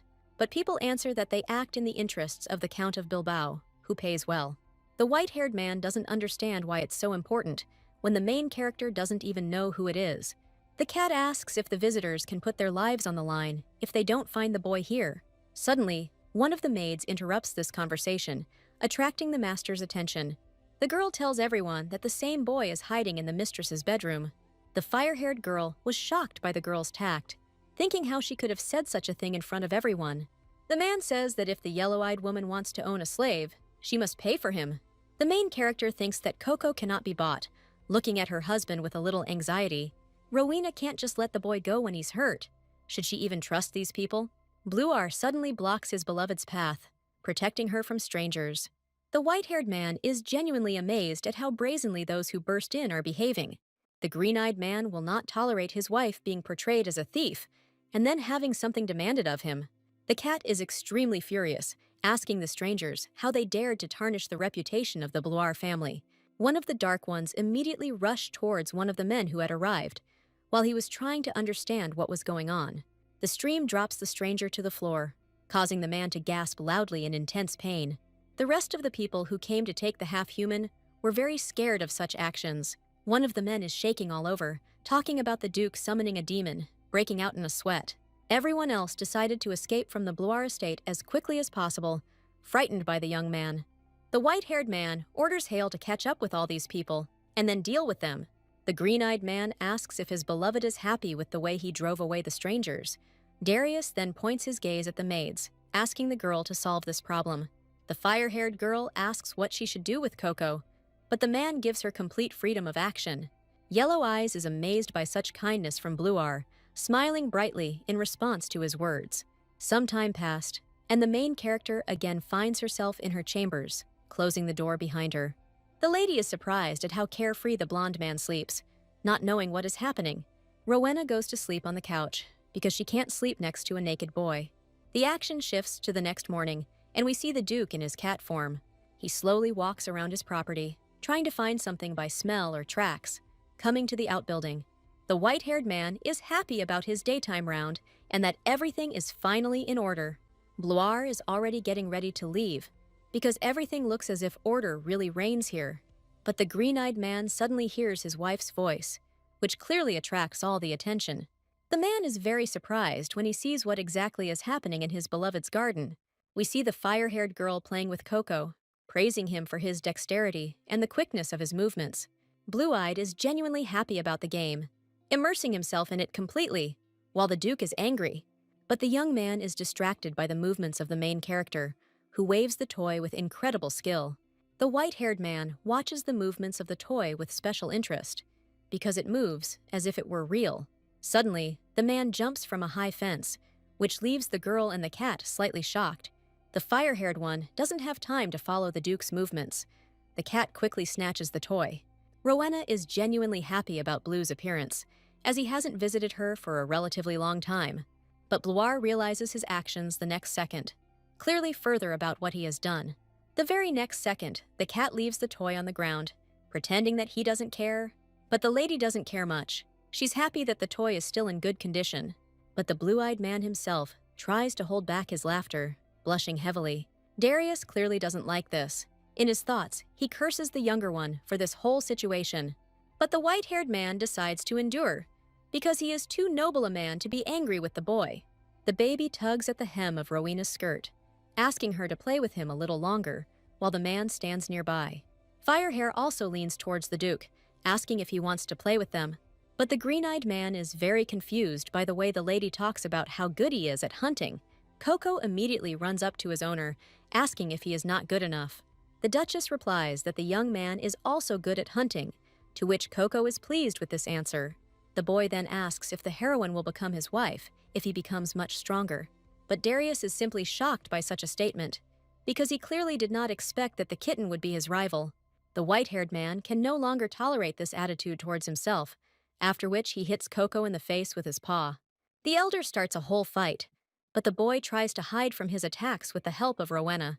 After some time, the action moves to the personal quarters of Larcel Sr. Ajana is very worried about the lady, asking if she can handle such a load. But the yellow-eyed one looks very cheerful, answering that everything is indeed fine with her. Then the main character asks to call the manager and the head maid to her, holding a notebook in her hands. After some time, we hear other voices in the main character's room. Rowena hands some paper to the manager and the head maid, asking them to take it. Yellow Eyes announces that this is a list of duties and a change in employee positions. The head maid sighs heavily. The atmosphere becomes more tense. The woman announces that the lady cannot interfere with the distribution of employees in the estate. But the girl believes that these are not such big changes for the new mistress who came to the house. The fire-haired one is very determined, saying that she will do whatever she wants. The lady is trying to convey that she is the mistress here, so the woman cannot tell her what to do. Yellow-eyed finally mentions that perhaps the dark-haired one is not confident in her abilities. The woman winces at this remark, realizing that this girl is not as naive as she thought. The head maid finally agrees, warning that it will make the palace a bit noisy. The girl then asks the manager if he has anything he would like to add, but the man did not need to be persuaded. He immediately submitted to the will of his new mistress. At the end, Larcel the Elder says that she hopes for honest work and good work from her subordinates. The action shifts to a conversation between the head maid and other girls who are indignant. The dark-haired one mentions that under Madame Elbas, this never happened, unlike with Rowena. The inner voice of the main character tells us that after all this, the estate became restless. Sometimes some incidents happened. There was no water for washing, so it lay for a long time. Dinner was served later, and the Duchess noticed the quarrels among the maids that took place in her presence. The fire-haired one believes that this is how all girls show silent rebellion. The action moves to the main character's chambers. We see her calmly drinking tea. Ajena talks about the general situation on the estate, saying that everyone is reacting strongly. The brunette asks what the owner will do while such a mess is going on in the estate. The girls discuss how many people there are in the castle and who is more indignant about this. It turns out that there are not many such people in the estate, to which the girl responds with a smile. Suddenly, Coco comes in and announces that everyone is now heading towards the mistress's bedroom. Ajena is surprised by this news, just like the main character, and cannot believe her ears. The fire-haired one thanks her pet for such news. It seems the maid already hears footsteps. Yellow Eyes decides to deal with this situation on her own, without involving anyone. Opening the door, the heroine sees many servants in front of her, and then asks, "What's the matter?" The head maid stands at the front of the crowd, saying that they want to talk. The main character asks again what exactly is going on. Apparently the main thing is that the maid is the instigator. The brunette reports that they are having a hard time fulfilling their responsibilities due to changes in their work. People are asking to be put back in their seats. Rowena says she pays extra and sees no problem. Sophia explains that in their situation, it is difficult to solve anything with money alone. Smiling slyly, the girl realizes the whole situation. saying that there really is nothing that can be done.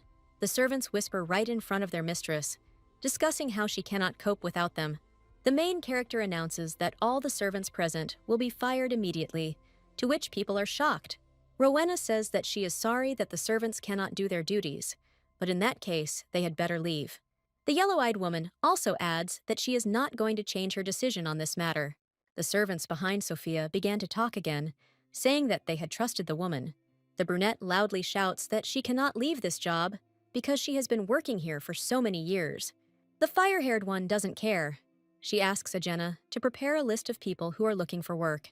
Brown-eyed says that this is absolutely unfair. The Duke also does not know about this decision. But the main character doesn't understand what her husband has to do with it. Is the woman really trying to intimidate her? Rowena replies that if this is unfair, then she also has something to say in opposition. The fire-haired one asks her personal servant to tell her what is there in the end. All the servants are perplexed, while two girls pass some kind of notebook between themselves. Larcel Sr. opens the notebook, clearing her throat, preparing to read. The heroine tells about how one of the servants illegally uses a magic ampule, on which he became rich. She also talks about another man and woman who were involved in illegal activities. Rowena adds, telling of other thefts by the same servants who worked here. Firehair mentions that the list is too long to read in full, but there is one thing she wants to voice. The main thief turns out to be Sophia herself, who turned a blind eye to this and earned a lot of money. Yellow Eyes asks again if the woman considers her actions unfair. Rowena adds that she wants all these people to leave the estate as soon as possible. In response to this, the brown-eyed woman says that the lady has no compelling evidence against her. But suddenly, both women turn around, hearing an incredibly familiar voice. This is the Duke. Because the servants were not visible for some time, he decided to check what was going on. Both ladies tensed up a little at his arrival. The main character didn't understand at all why he was here. Sophia immediately kneels before her master, speaking of the injustice. The woman explains that she has been working in this estate for many years. And will they really kick her out so easily? The white-haired man says that he remembers all her conversations about how she wants to continue working for this family. The brunette says that she has lived here since childhood. This place has long become her home. The man understands the woman's situation, but then the green-eyed man says that she behaved like a rat. Darius explains, saying that catching small rats is a boring task because they die quickly. It turns out that the Duke knew everything, but was simply waiting for the right moment for revenge. The white-haired man adds that the brown-haired woman will pay for all her crimes and go to prison. The next second, two men lead the criminal out of the estate amid her sobs. The other servants look at the woman with contempt, mixed with fear of imprisonment. The white-haired man's gaze stops on all the other people who had been deceiving him for many years. The green-eyed one announces in a menacing tone that everyone else is also fired from their positions. Darius says that all those fired will not receive money or a letter of recommendation for their next job. The people resist, trying to justify themselves, but the master asks his servant to deal with them. The main character stands right in front of the man, remembering how cold he was at first. The white-haired man suddenly calls the girl affectionately, to which she responds out of surprise. Green-eyed, consider that the lady will come up with a more interesting way to fire, but she has never fired anyone before. Rowena then asks what he's even doing there, to which the guy replies that he was just passing by. Suddenly, the Duke notices that Larcel Sr. still addresses him with respect. The white-haired man tells his wife to address him by name. Complaining discontentedly, the girl calls the man by name for the first time, and as she does so, the young man blushes. Fire-haired thanks her for saving her, allowing her to be called by name from now on. The Duke calls his wife by name for the first time, which makes him as embarrassed as the lady. Yellow Eyes laughs brightly at these words, thinking that they have clearly become closer over time. The next moment, the main character is happy that she was able to get rid of all of Madame Elbas's supporters.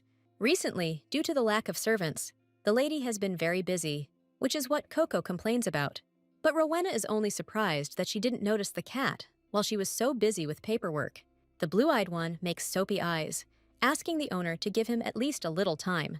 The girl couldn't resist such a face and immediately took the cat into her arms, but the main character still comes to her senses. An inner voice tells her to come to her senses. But then, suddenly, the girl suggests that the cat go for a walk right now.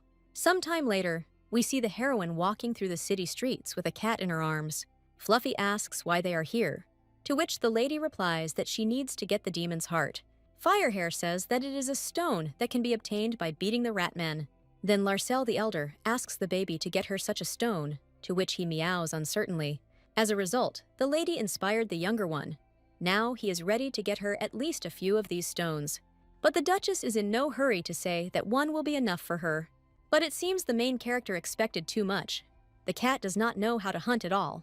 Rowena supports the baby by standing behind him and saying nice things to him as he tries to get himself together. Suddenly, we see the Duke in cat form watching all this, amazed that the younger one is so bad. The man speaks of his movements as too sloppy and ugly. The elder is very angry that his wife asked Coco and not him to help her in such a mission. But the white-haired man decides that there is nothing to be done, looking at several rat men running around. The man deftly catches one of these monsters, gently pressing it down with his paw. The young man then vigorously shakes the creature in his paw without making any effort. Rowena and Coco hear this thin squeak, immediately turning towards the strange sounds. They force that same rat man who looks very shabby. Firefly is surprised by the size of the monster, noting that it is indeed too small. The baby pounces on his prey, hoping that this time he will succeed in catching the rat. But even such easy prey cannot be caught by Coco, who lets it slip through her soft paws. The cat apologizes for not being able to help, but the lady does not despair, saying that next time it will work out. But suddenly, we hear another loud squeak. Friends wonder what it was. We are shown blue light blue eyes that shimmer beautifully in the sun and white hair. The boy looks very disheveled.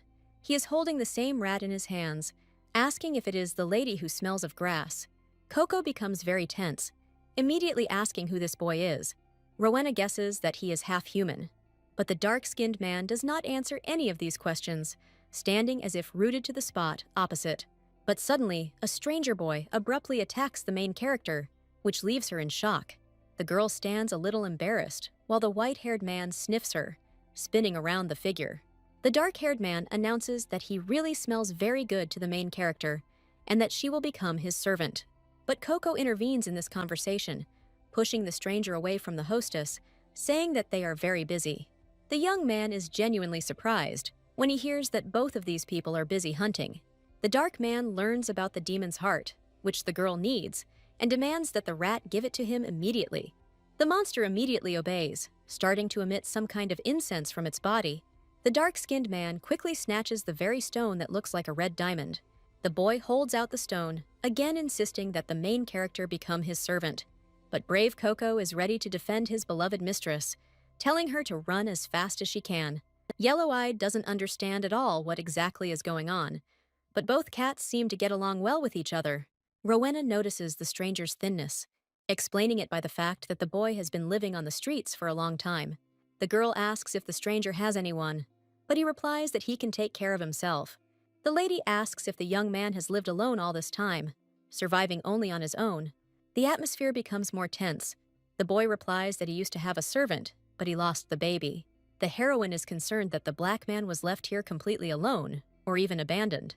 The young man does not despair, saying that now the girl will become his servant and everything will be fine. Rowena doesn't really want to deal with all this right now, suggesting that they eat first. The action moves to one of the establishments where our heroes came to have lunch. The cats immediately pounced on the food, while the main character simply sat nearby. Rowena looks at the blue-eyed man and doesn't understand what to do with him, because he's not her child. The fire-haired girl understands that she cannot leave the boy unattended, and at home, Darius might get angry. The Duchess tries to figure out what she should do while the cats argue among themselves. Bloire himself watches all this action from the window, calmly sitting on one of the trees. The man likes how the stranger disciplined Coco, showing him that he is a bungler. The white-haired one decides to not chase the baby away, because he is quite interesting. The next moment, we already see the blue-eyed man following the lady and the cat. The fire-haired girl thought that the boy would leave after the meal, but he continues to follow them. Yellow Eyes decides to take the baby with her, because it worked once.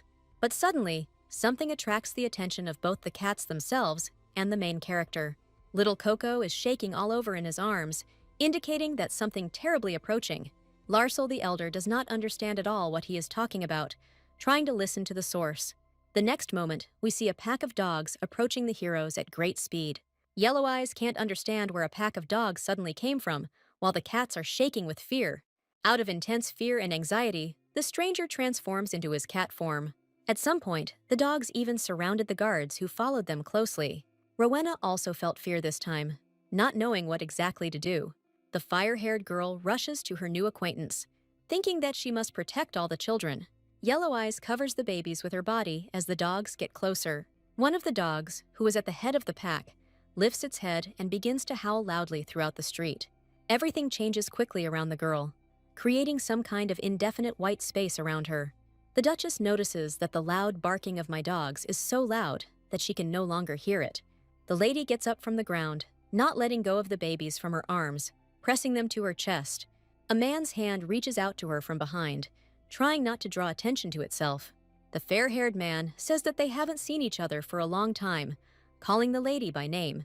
The fire-haired girl immediately jumps away from the stranger, asking who he is and what he is doing. Having examined the guest, Rowena realizes that this is the same man with whom the previous Rowena kissed. Recalling the plot of the novel, the main character recalls the name of this man, Erman Gers. The yellow-eyed girl's face immediately changes dramatically, not understanding at all what the former Rowena's lover is doing here. The barrier falls, and we hear the guard talking to the Duke about the lady. It turns out that these very dogs belong to the Emperor, which means he has not forgotten about the lady. The action shifts to Darius, who is determined to find his wife. The Duchess is still inside the barrier, standing in front of Duke Araman, begging. This man is a relative of the Emperor and an archmage, and was also a member of the same club as the former Rowena. It turns out that this man was the true love of the real Larcel that was there back then. But for the violet-eyed one himself, the girl was just entertainment and nothing more. The blonde man discusses the lady's unexpected departure, after which she asks why they were looking for her. Gers is surprised that the fire-haired woman addresses him formally, informing him that the Emperor is angry. Yellow Eyes tries to piece together all the pieces of the puzzle in her head, trying to understand him. Violet Eyes is surprised that Larcel doesn't remember anything, reporting that after the base, he was beaten by the Emperor. The man notices a couple of cats in the arms of the main character, shaking with fear. The dark-skinned man could not stand it and broke free from the girl's arms when the young man mentioned that she was treating them badly. The cat quickly runs up to the offender, scratching his hand hard, until Erman cried out in pain. But immediately after this, the man smirks as blood flows from his rather deep wound. The blonde one threatens the cat. He is also known for his bullying of animal people. But the main character is not ready to just stand there. She takes the baby in her arms, telling the young man to leave them alone. The blonde-haired man exhales tiredly at this statement. Apparently, he is not here for this. And indeed, the man says that he is here to deliver this letter. Taking the letter into her hands, Rowena understands from its red envelope that this letter is from the Emperor. The gray-haired man apologizes for his behavior, saying that it is all because of the Empress. The man also promises to forgive the girl if she appears in the palace again. Ognevoy asks if this is why the imperial dogs are here, to which the young man answers in the affirmative. The fair-haired man says that he was too afraid of the Duke of Blois, which is why he brought a pack of dogs here. But Rowena understands that Araman brought the dogs only to mock. The girl regrets that she never completely broke off all relations with the Emperor. The heroine asks to tell the gray-haired man that she does not intend to divorce Darius. Violet Eyes is surprised by this statement, asking if she will be coming to the club meeting. The yellow-eyed one replies that all this social life is in the past for her. Now the lady has a new life. These words shock the blonde even more, so much so that he jumps back a little. The young man doesn't really believe in the sincerity of the main character's words, but she wants him to just leave. Rowena again notices how much the children are shaking in her arms, trying to calm them down. The boy suddenly takes the older Larcel by the chin, pulling her towards him. The blonde warns that the Emperor will not give up as easily as the lady thinks. Yellow Eyes is genuinely amazed by this gesture and this advice that this cruel man gave her. The fire-haired one doesn't understand what exactly is being discussed, but Erman replies that something came earlier. The girl sees that someone has finally managed to break this white barrier that the guy put up. Black smoke suddenly envelops the entire body of the young man, who had just stood directly in front of the heroine. Violet-Eyed says that he heard rumors, but he didn't think that this man would be able to handle white magic. It turns out that these are the men of Larcel the Elder, Duke of Blois, which looks very disjointed. The fire-haired girl immediately perked up when she saw a familiar face in this white space. The white-haired man cautiously approaches his beloved, asking if this young man had hurt her. The girl blushes a little awkwardly, answering that she is fine now, wondering how Bluar got here. The green-eyed man examines his beloved from all sides, making sure that everything is okay with her. The conversation between husband and wife is interrupted by the violet-eyed man himself, who wants to ask something. The green-eyed man pulls Rowena closer to him, saying that he really did forget about something. The man looks piercingly at Count Jers himself, not quite understanding the whole situation. The cat looks very angry, asking what exactly the bastard has to do with Rowena. The blonde man justifies himself by saying that he simply came to see his old girlfriend. But Darius himself does not believe this, citing the hunting dogs that the young man brought with him as an argument. But Grav didn't argue with this, simply saying that he was sorry that people didn't take his word for it. The man replies that he has already figured everything out, and the atmosphere becomes more tense. Then, in the blink of an eye, the blonde is freed from the demon that had bound his movements. A maniacal smile accompanies the guy when he says that it's time for him to go. The entire barrier immediately disappears, and the heroes look out onto the street where there are soldiers and dogs. The fair-haired man orders his soldiers to take the dogs to the estate for interrogation. But suddenly, the young man is distracted by the main character herself, who comes a little closer to him. The fire-haired girl thanks him for saving her, blushing a little awkwardly from the whole situation. Yellow-eyed apologizes for the white-haired one having to deal with Ermin. The lady explains herself by calling the Count part of her shameful past, not wanting to remember him. It was already too late and both heroes had to go home, but Rowena remembered something. The green-eyed man immediately understood everything and began talking about how the girl could take another child home. Larsel the Elder doesn't quite understand what he's talking about at first, but the guy is talking about this boy. Yellow Eyes is amazed at how supportive her husband is, and Coco is shocked like you that the new guy was accepted so easily. The flame-haired girl smiles sincerely at the new baby, while her husband looks at her with love. The white-haired man also can't stand it, saying that the girl moved to live in the main building. Bluar explains that the room in the outbuilding was temporary, and that she can now move into the main building. The Duke had already prepared the bedroom next to his own, insisting on moving today. The Duchess considers the question for a moment, carefully considering her answer. To her surprise, Rowena agrees, asking if it will not be a burden on her husband to have her so close. But the green-eyed man himself does not understand what exactly should burden him, answering that everything is fine. The main character blushes slightly at this statement, not understanding what exactly is happening. Yellow-eyed cannot understand, since when the young man began to behave so kindly. The Duke also transfers all ownership of the outbuilding to the management of his beloved wife. The white-haired man says that she can set up rooms there for the children she has taken in, but suddenly, at this statement, the girl bursts into tears, standing opposite the man. Bluar tries to understand what exactly he did wrong, or if it was that scoundrel who lured her into a trap. Rowena replies that these are tears of joy, and she is simply very grateful for this opportunity. After some time, the action moves to the Bluar estate itself. The owner talks with new guests, and the yellow-eyed one, in turn, asks not to touch the dark-skinned one at all for now. The adults finally leave the kids. The girl says that she will return to them tomorrow. Then we see the white-haired man walking towards the main part with his wife. The main character constantly looks around, so the green-eyed man asks what's going on. Fire-haired replies that she is simply looking for a cat, but the Duke himself is a little shocked by such an answer. The lady talks about a fluffy white cat she named Blue, thinking he would miss her. The girl says that she even made a pillow for him, which shocks the man himself. The young man asks if the Duchess really made friends with this cat. She is simply sure of it. Firehair notes that it is easy to tell from this cat what he really feels. Green-eyed asks Rowena for a pillow so that he can pass it to the cat himself. Yellow Eyes hands over the pillow, then asks if this cat is the Duke's pet. The girl begins to praise the cat, while Darius is very embarrassed by the compliments. The young man answers, a little embarrassed, that he doesn't know this cat personally, looking away. At this, Rowena looks at him questioningly, because Bluar had said earlier that he would hand it over personally. Firehair demands that the pillow be returned to her if the Duke does not know this cat, to which he agrees. But a little time passes, and the man still does not hand the pillow over to the lady. Yellow Eyes can't figure out what the problem is exactly when asked directly.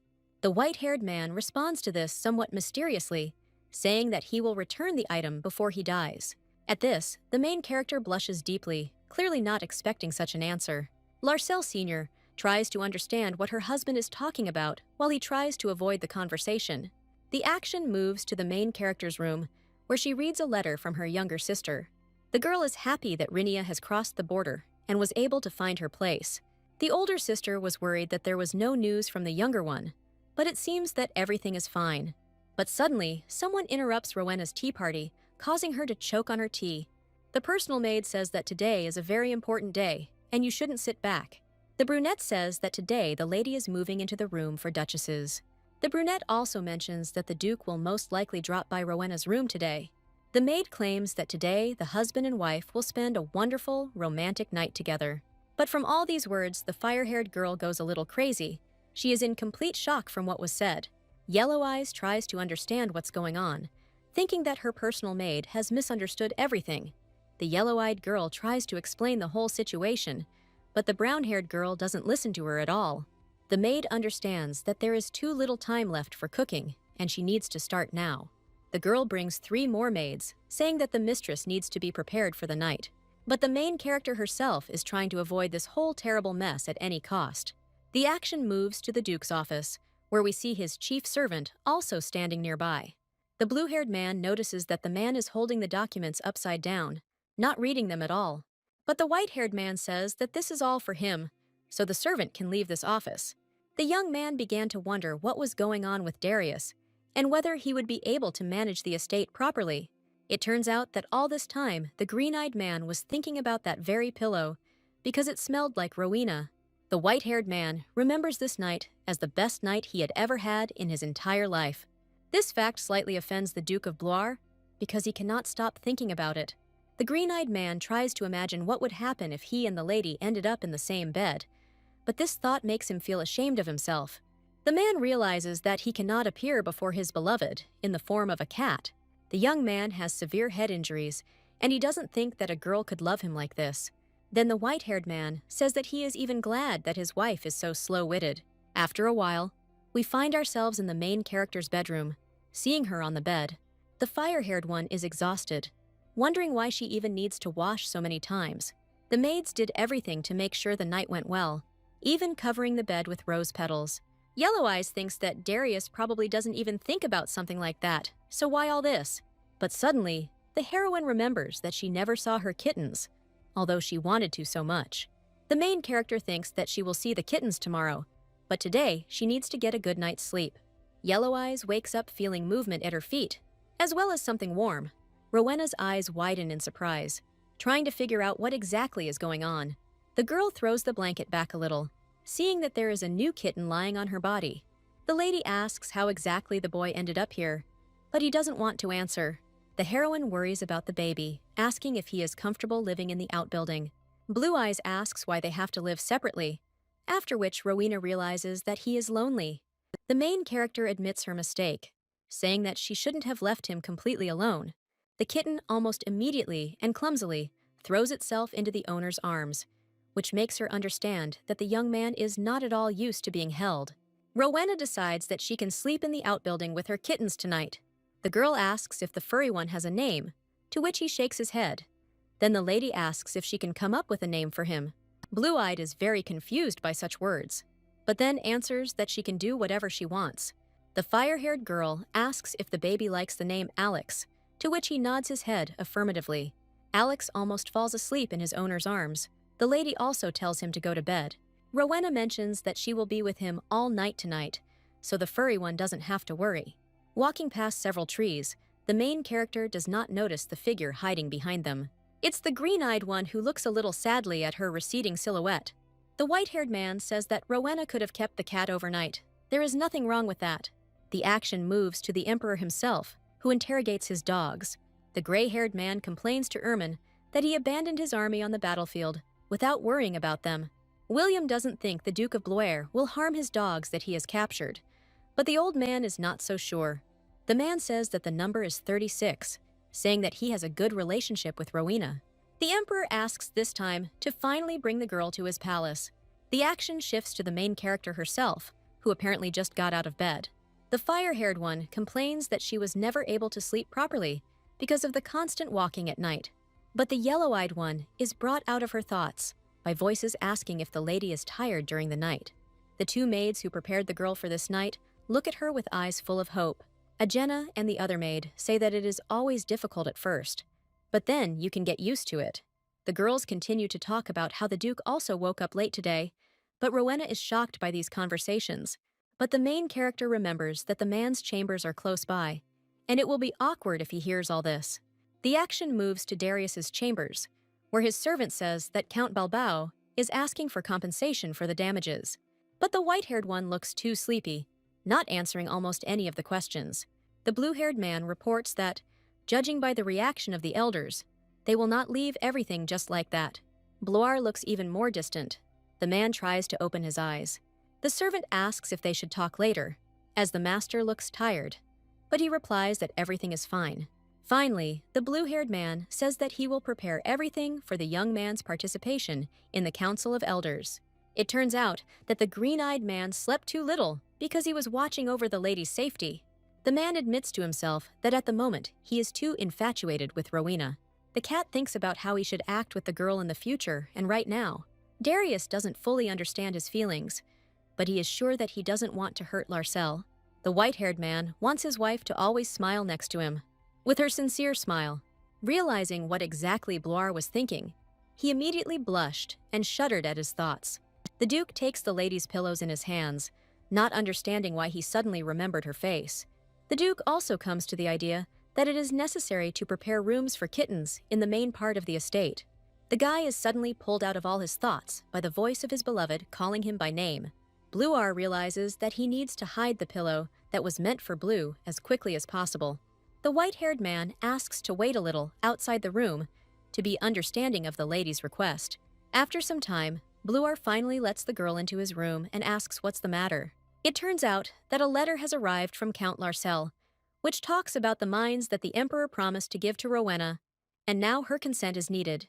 The fire-haired girl was fed up with the extra attention she was getting from the Emperor. Yellow Eyes says that the gray-haired man will send his man to the estate, and they will no longer be able to ignore it. Rowena asks her husband to go with her. She just wants to sign the papers and go back. The white-haired man is greatly inspired by this statement, turning slightly blushy. But the girl herself thinks that the young man controls a powerful demon, and the Emperor will not be able to do anything to her if her husband is nearby. Green-Eyed agrees to this proposal, saying that he cannot let the lady go alone. Green-Eyed adds that he doesn't want to drag this out, hoping for a quick signing of the contract. After a while, we see the fire-haired girl standing in the middle of the estate's corridor. The master's personal servant reminds him that a meeting of elders is to take place today. From the man's words, the main character realizes that this is indeed a very important event. Rowena knows that Bluar doesn't have the best relationship with the elders, so it's better for her to show up at the meeting. Suddenly, the yellow-eyed one says that she will go to her father's estate on her own.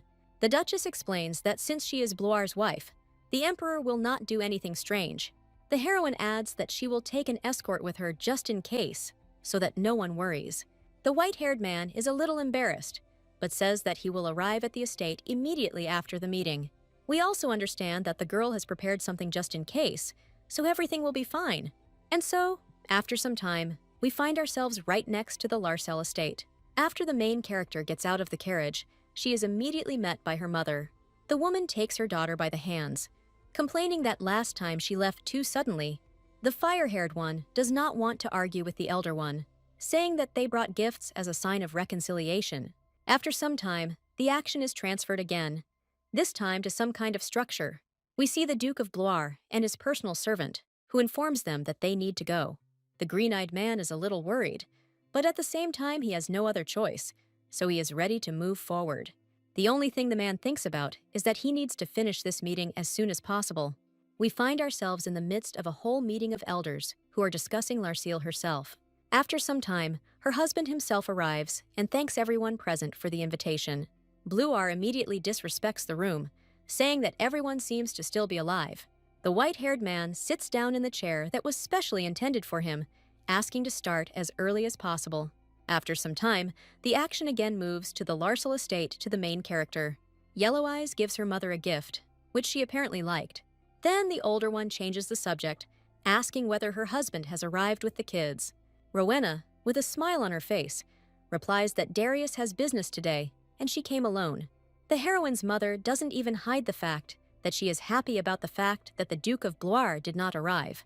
The woman asks her daughter to think again about the emperor, saying that decisions need to be made wisely. But the yellow-eyed one is amazed that the eldest still thinks that her daughter continues to be capricious. Rowena smiles sweetly at this statement, irritated by her mother's behavior. The elder then mentions that Duke Blois is half human, which shocks the lady.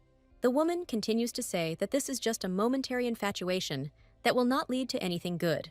Yellow Eyes hands her mother the gifts again, asking her to open them as soon as possible. The brooch with the scarf on the countess's shoulders looks good, especially since it was a gift from her daughter. The youngest says that all the things she is wearing now really suit her mother. The fire-haired one asks her elder not to take off this shawl during the whole day. After some time, the Duchess leaves the room and is immediately met by her displeased husband. The woman explains the whole situation, saying that Darius will not be able to come today. But suddenly, the eldest remembers that she did not tell her daughter that the emperor would be delayed, should the girl agree to wait. At this statement, the family's eyes smile slyly, asking what she could do at all. The brown-eyed man is sure that his daughter will not be able to protest, since she came all alone. From the parents' conversation, the action moves to the main character's room, where she thinks about her husband. The fire-haired one is angry at her mother, claiming in her head that Darius is better than the emperor. Even though the man doesn't have the best character, he respects her as a person, and as a person who is close to him. Rowena notes that it is already quite late, and a messenger should have been sent to the estate long ago. The whole situation seems too suspicious to the girl. She carefully approaches the window. Firehair wonders if there really were always so many servants at the Larsel estate. Yellow Eyes calls her deputy to her, continuing to stand by the large window. Rowena asks the man what exactly he thinks about all those people outside. The young man replies that he thought that these were all people undergoing training to become future soldiers. Larsel the Elder calmly says that it seems the Emperor is trying to kidnap her. The young man knew what happened last time with the dogs, but he didn't think it would happen again. The Duchess replies that Darius didn't just assign so many people to protect her for nothing. Yellow Eyes asks what the chances are that the soldiers will be able to defeat the people outside. The chances are low. But the long-haired one is still not sure about the kidnapping, because it would mean the beginning of a war. But the main character herself replies that it concerns Rowena, who is subject to a bad reputation and rumors. But all these rumors could become a reason for Blois' removal from membership in the Council of Elders. The knights tensed up a bit, asking what they should do right now. The main character announces that she has a plan, inviting everyone present to listen to it. The action moves to one of the rooms of the estate, where the butler is asked what Rowena is doing. The man also adds that his daughter should go down to the living room and then head to the palace herself. Larsel the Elder also adds that in case of disobedience, the Emperor's soldiers will be used. But as soon as the brown-haired man calmed down a little, sitting down on the sofa, he began to think about how he would use the shaft.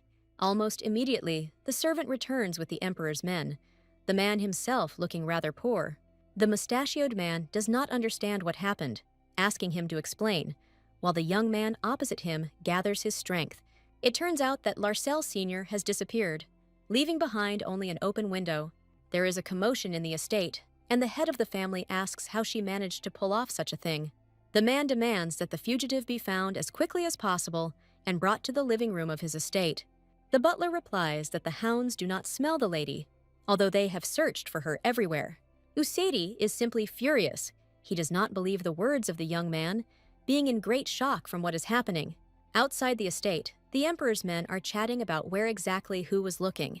We see the main character and her soldiers hiding in the attic, which the dogs did not check. The fire-haired woman also sprayed all the soldiers, including herself, with perfume from head to toe to hide the smells from the dogs. The action moves back a couple of days. We see some kind of grocery store. We see a red-haired girl behind the counter, almost asleep at her work. The lady jumps up from her seat in surprise. Apparently, she hasn't had any visitors for a long time. The redhead accidentally scatters all her papers while greeting the main character, later asking what interests her. The bespectacled one asks to wait a little while she cleans up all the mess. The yellow-eyed girl looks at the girl standing in front of her right now in a special way. Rowena is thinking in her head that she has finally found Avila Teruel, whom she has been looking for so long. Avila became the 18th court mage, but was fired after speaking out against the cruel treatment of demi-humans.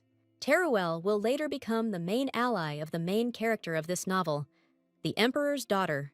But now the red-haired girl simply trades in her shop, offering her services for a small fee. The fire-haired girl wonders if the girl recognized her, since Rowena was previously known for her cruel treatment of half-humans. Yellow Eyes says she needs some magical dog perfume to make friends with the puppy. The green-eyed one is happy to help the main character by telling and showing her the product that will help her. Rowena smiles slightly slyly, knowing that Avila is currently researching human dogs. After some time, several flasks of different shapes and contents appear before us. The redhead talks with interest and precision about how each of the spirits works. Rowena asks about the purple bottle, and it turns out that it is a bad example, which simply removes odors. But the yellow-eyed one understands that this is exactly what she needed so badly. The main character announces that she would be happy to buy this bottle, which the red-haired girl herself did not expect. The bespectacled girl tries to convince the girl to buy the purple bottle. Larsel asks why she is trying not to sell her product. Is it really dangerous? But the girl herself states that all the safety potions for half-humans, and she did not injure anyone. To this, the elder Larsel replies that she sincerely trusts the choice and work of the red-haired girl. The main character tries to justify her purchase by saying that she will not harm anyone. Returning to the present, the fire-haired one is glad that she supported Avila's research.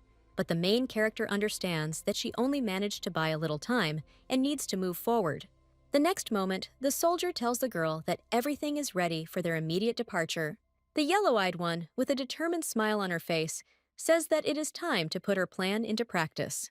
It is already getting dark outside, and the action again moves to a meeting of elders and the Duke himself. The personal servant complains that Bloire simply skimmed the statements, but the man himself says not to complain. The blue-haired man says that he has already contacted the teleportation control, while the gentleman takes the horse. Finally, the green-eyed man says that the next meeting will take place at the estate. The man quickly rides his horse, hurrying to the Larsel estate to see his beloved. The white-haired man tries to analyze the whole situation. The lady couldn't have called him just because of the painting. Finally arriving at the final destination, the man sees before him the very same Larsel estate. The Duke is surprised that there is no security at all near the entrance gate to the territory. Darius then hears a loud voice asking where the girl was going to run. We see the Emperor's men holding some kind of bag in their hands, while the mustachioed man is nearby. Looking at the bag itself and its active movements, Duke Bloire thinks that it is his wife. Ktten says that all the Emperor's men should go back to the palace with his daughter. The white-haired man watches this whole picture from the bushes, while his horse stands nearby.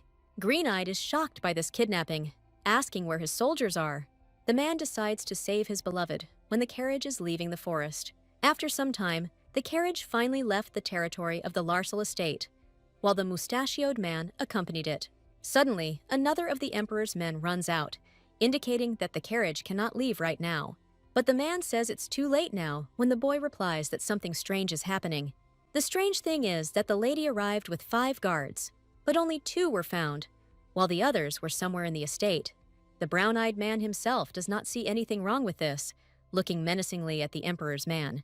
The young man tries to explain that the Duke's knights could not simply abandon the Duchess and leave. The guy then asks if the bag was checked, to which the head of the family goes into panic shock. Following the Emperor's man, servants come out and ask to look at the gate. We see Rowena, who has mounted her horses with her knights and is trying to escape. Yusutai demands that his unbearable daughter be caught as soon as possible. They need to be sent in pursuit now. The white-haired man himself is surprised by such a resourceful idea, guessing that this was the girl's own suggestion. Later, Bloire realizes that the girl on the horse does not look like his wife, thinking that she is one of the soldiers. The cat is now completely calm. He decided to go in search of his real wife. The action moves to the stable, and we see the main character asking for help and a horse. One of the soldiers who remained says that the remaining Emperor dogs rode off in pursuit of the girl. The long-haired man then asks if the lady can handle riding a horse, but she is confident. The fire-haired girl easily mounts the saddle, saying that they need to get to the nearest magic circle. We see how the main character cuts through horses with great skill. Yellow Eyes thinks that she just needs to keep up the pace and they'll get there in no time. But suddenly, the team is followed by those same Imperial dogs, who are now chasing them. Rowena is very tense about this, trying to come up with at least one plan that will help in this situation. Firepaw loudly announces that they need to hide in the forest until everything calms down. The comrades immediately find themselves in a bright green forest, which is blooming, delighting with its greenery. The heroes find themselves at a fork in the road, and the main character tells the soldier which way to go. But suddenly, the purple bottle spills right onto the main character's shirt. Longhair reports that the Imperial dogs are about to catch up with them. Both men hide in the bushes as several horses carrying people rush past. The fire-haired girl exhales with relief. It's not every day that you'll be harassed like this. It takes strength to reach the magic circle on foot, and the lady is so tired that she cannot use her healing abilities. Rowena wonders if they will even be able to get into the Blois estate as planned. Suddenly, Yellow Eyes hears the sound of hooves, thinking that the enemies have already figured out where the lady is. But it turns out to be the Duke of Blois, who is standing on his horse right in front of his beloved. The fire-haired girl is very surprised by this turn of events, clearly not expecting it. The white-haired man asks if the girl is okay, but she is more concerned about the Council of Elders. The green-eyed man asks if this is the main one now, in such and such a situation. The Duke shares that he noticed his wife in the stables and barely managed to catch up with her on the road, praising her for her riding. Darius announces that it is high time to return to the Blois estate, with which the lady completely agrees. But suddenly, their conversation is covered by the Emperor's dogs, who are still able to find Rowena. The man says that the Emperor is waiting for Count Larciel's daughter in his palace, so she must go with them. Suddenly, the entire space is covered with a white barrier. The fire-haired girl tenses up. But the girl is happy with the fact that her husband is now next to her, and she is not alone. The green-eyed man asks his beloved to step back, after which she does so. Darius then asks his soldier to be able to cover him if anything happens. The horse is also in the barrier. One of the dogs says that they don't want to fight. They are just following their orders. But the white-haired man gets very tense from this whole conversation, starting to smile strangely. Then the Duke of Blois says if the Emperor wants to see his beloved wife, then he should send an official invitation from the man's estate, after which he brandishes a weapon. But the dog also successfully defends himself against the cat's blade with his own blade, avoiding any wounds. The man tries to explain the whole situation. He really doesn't want to fight. The green-eyed man has a very negative attitude towards this whole situation, saying that his wife does not want to go to the Emperor. Ktten replies that this is the Emperor's order, and it must be carried out in any case. While the two young men fight each other, Rowena stands nearby, unable to keep up with their movements. The girl looks at her husband, realizing that he is truly angry, but the opposite side is also holding up well in the fight against the Duke of Blois. Still, one of the blows hits the dog on the cheek, causing him to hiss in pain and jump back a little. Darius says that he would tear them to pieces, but he won't do it in front of his wife. The dog seems not to hear all these words,